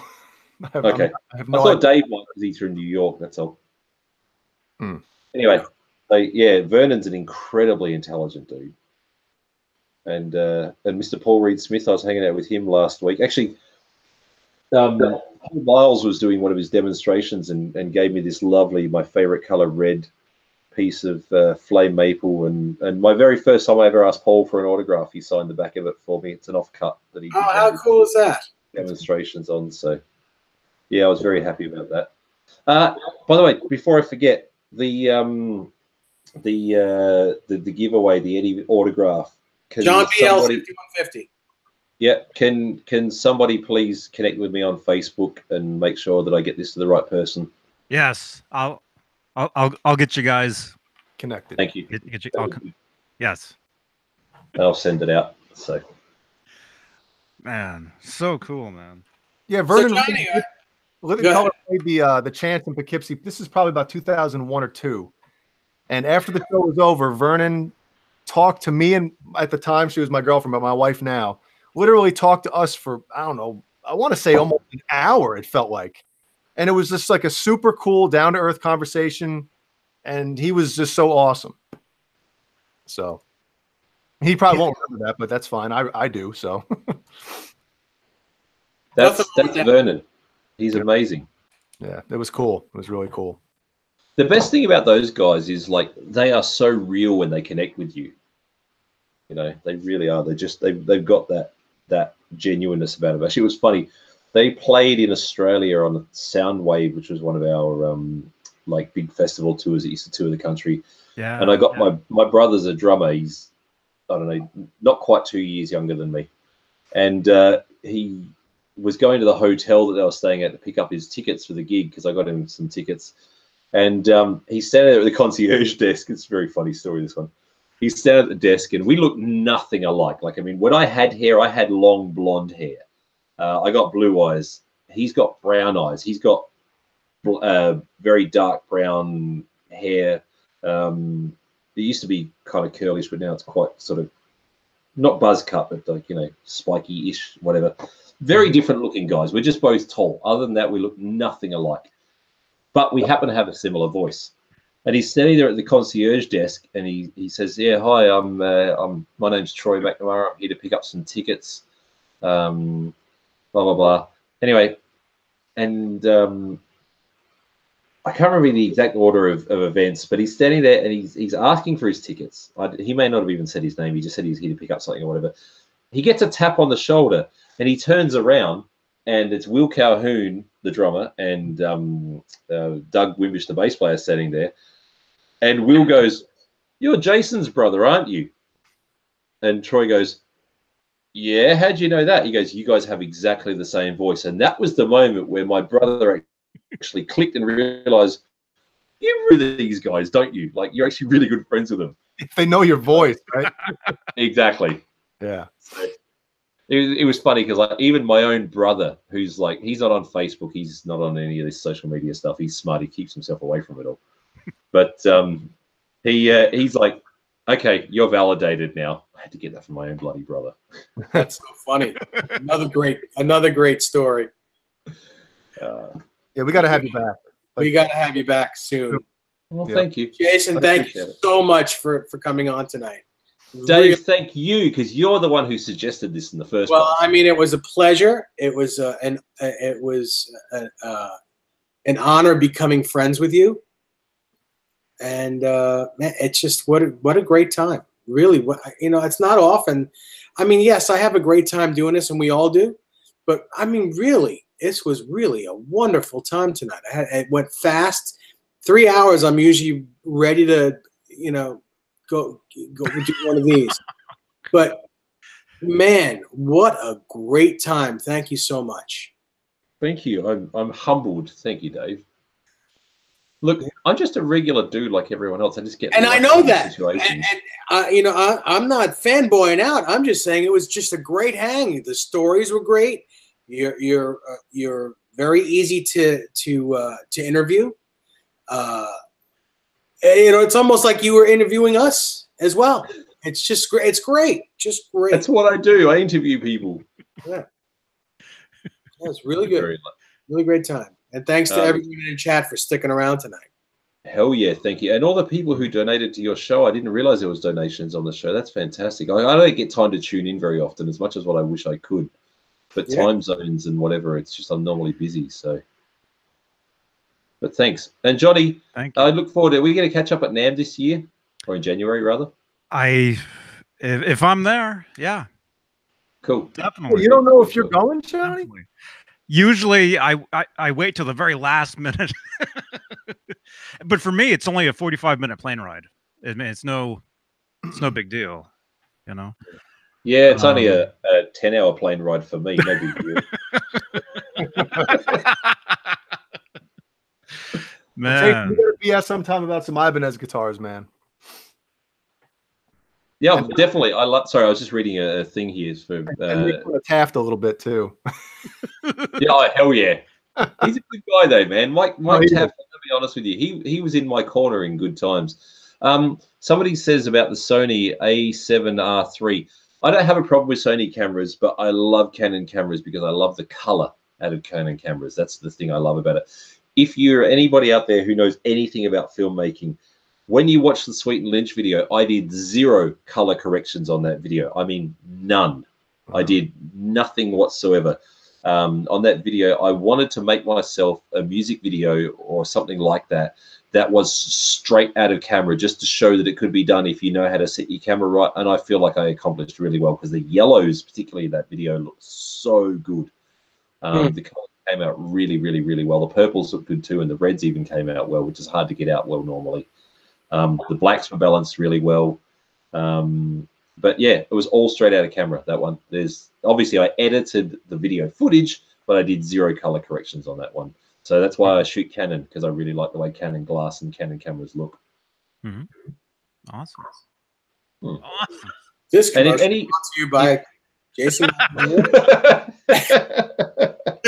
Hey man, it's like the same thing with Ibanez or PRS or the things that I love. I'm happy to talk about because they mean something to me. Okay. That's great. And if anybody particularly wants to talk to me about whatever, as long as you like, honestly, my time is usually fairly limited because I'm busy working. But if anybody has anything in particular they want to talk about, hit me up through Facebook, and I'm happy to answer a question or even maybe get on a call on occasions if I've got time. It's fine. Awesome. No problem. Echo. It's pretty hard not to spot my profile picture because it's me standing next to Eddie Van Halen in front of 5150. Yeah, how cool is that? Oh, it's ridiculous. And I can't take that down. I mean, how do you replace that with anything? I mean, really? You know? It's awesome. And the funny thing is my profile picture before that was me standing next to Alex Lifeson, and I didn't think I could replace that with anything. So go figure. Man. So, I don't know. I don't know what I could replace it with. Maybe, I don't know. You can replace it with this.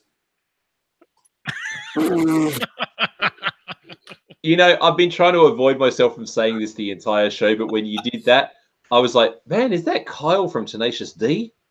Yeah. You might not be invited back on after that one. It's just the face he pulled was just like, I've got to go there now. I'm going to go. Hang on a second. Up.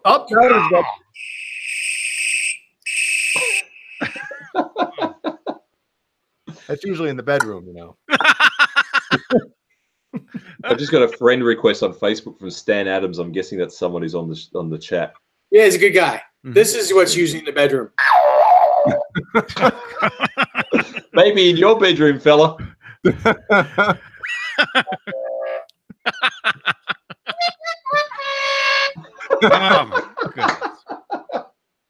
It's getting late, isn't it? Yeah, it's silly. All right, say goodnight. Yeah. Well, hey, David Nesdahl, awesome man. Yes, it was a great Jay time. Hannon. So long, everybody. Thanks for coming out tonight. Yeah. Oh, I thought you'd put Ellie to bed. Did you do that yet? What are you talking about? No, Ellie who? Jeannie, my wife texted me after I mentioned about going, and she said that she'll wait with it for a few. Well, just Jeannie worked all day, so it's only fair that whatever. We got to go. You got to love supportive wives. I've got one of them too. Yeah, it's awesome. I just got asked by Jimmy Bitry, or I don't know how to pronounce it correctly. Bitry. He asked what pickups are in the red Ibanez. The only Ibanez of mine, actually, the double deck are all original pickups because that era of pickups were killer. And in the 540 P2, the orange one, original pickups. They are phenomenal pickups in that guitar. So, wow. That's anyway. a nice guitar, man. Oh, yeah, hell yeah, man. It's beautiful. I love that guitar. Definitely. Awesome. Well, hey, Jason, man, great time tonight. Mm-hmm. Thank you. And same for me. I've had a blast sitting here chatting to you guys. Awesome. I have a feeling we'll never get off this call. Once we hit stop, we'll be sitting here for another hour. No, we gotta go. Let's just let it go. Sit here for a minute, yeah, but it's got. Oh, wait a second. Do you realize that you didn't mention at all this show? No, we didn't. Huh? What, the Discord? Mine are all different, man. Yeah. I gotta say, oh my god, that's the word. If I played what you just played on a guitar and I went like this, it sounds like a Slayer song. So you just played Slayer on that thing, dude. Yeah. Oh yeah. Who's got the one that's? That would be.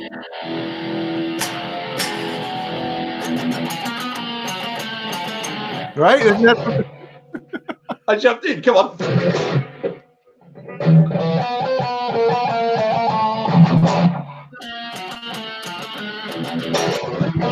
Oh, sorry, I need the humming.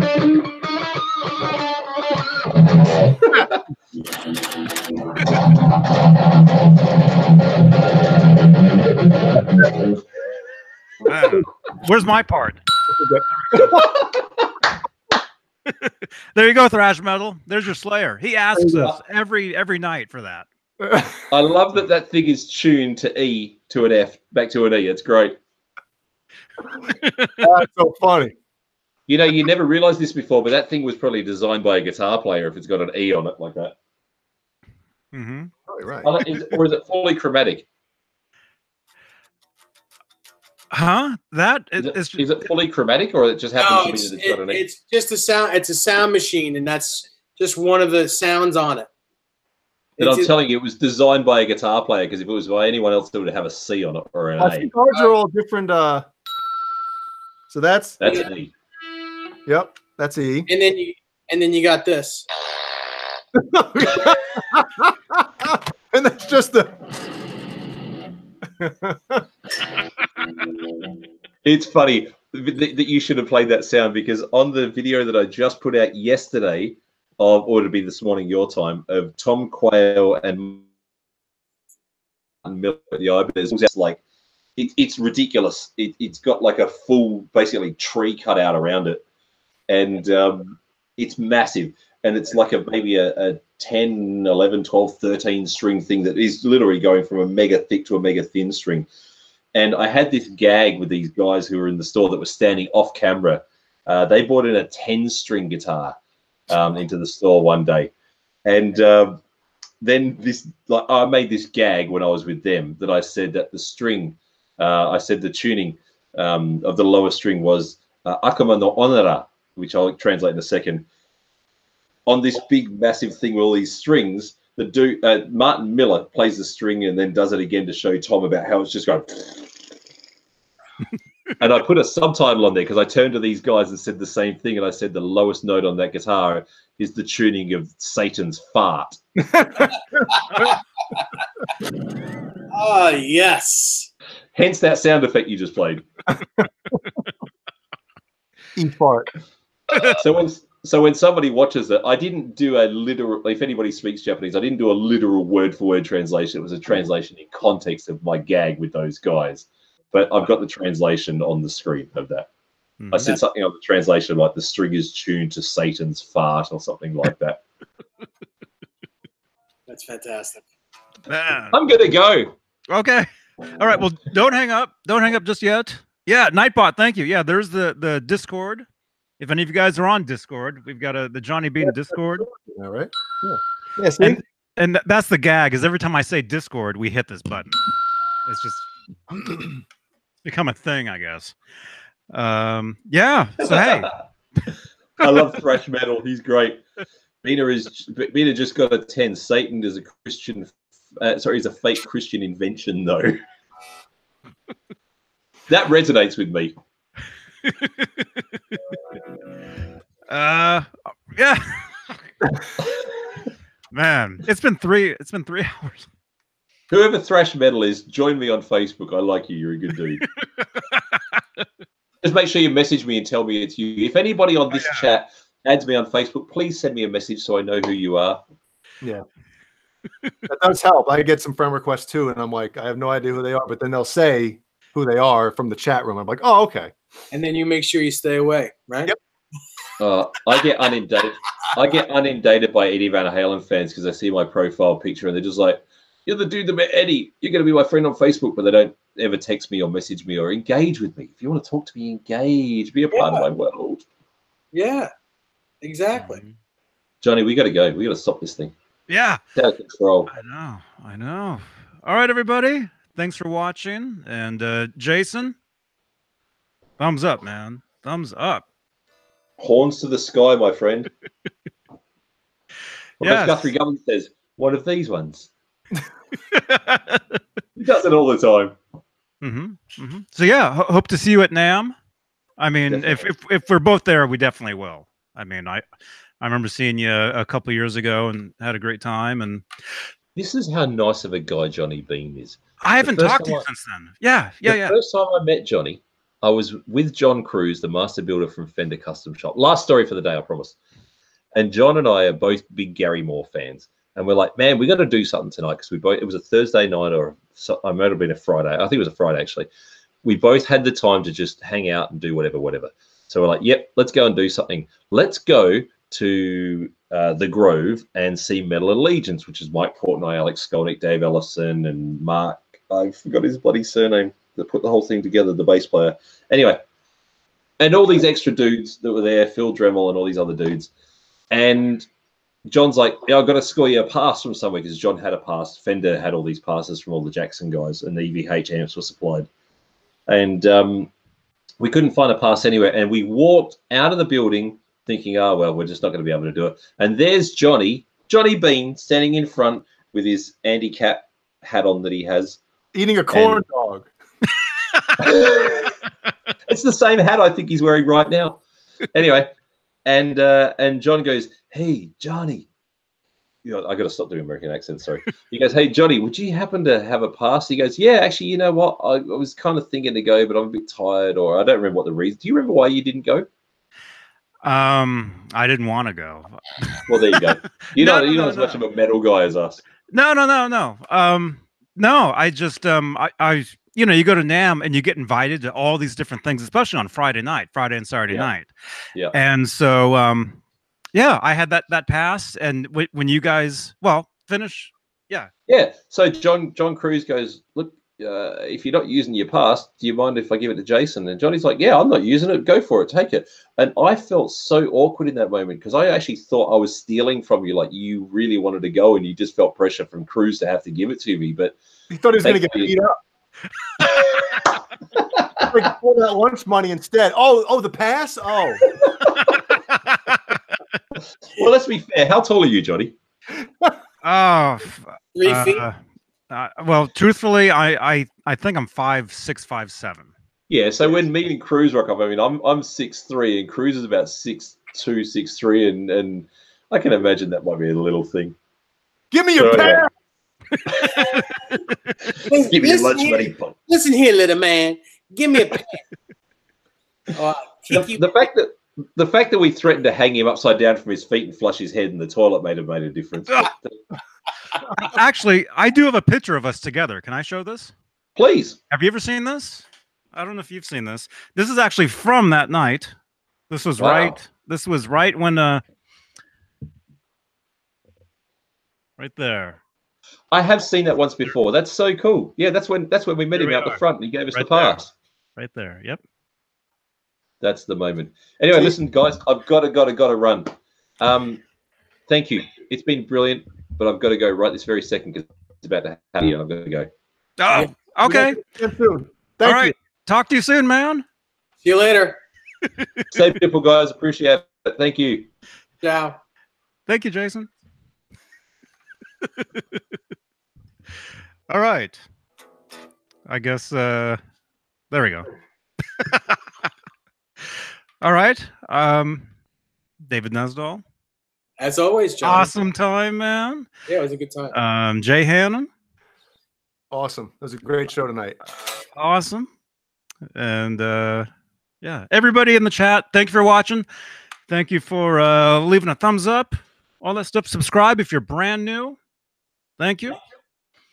And I think Howie and I will go for our walk. Is there a late show? Everybody wants to know. I do not know. I do not. Steve has texted, so he wants to do it. So, well, if you're up for it, I might be a little late.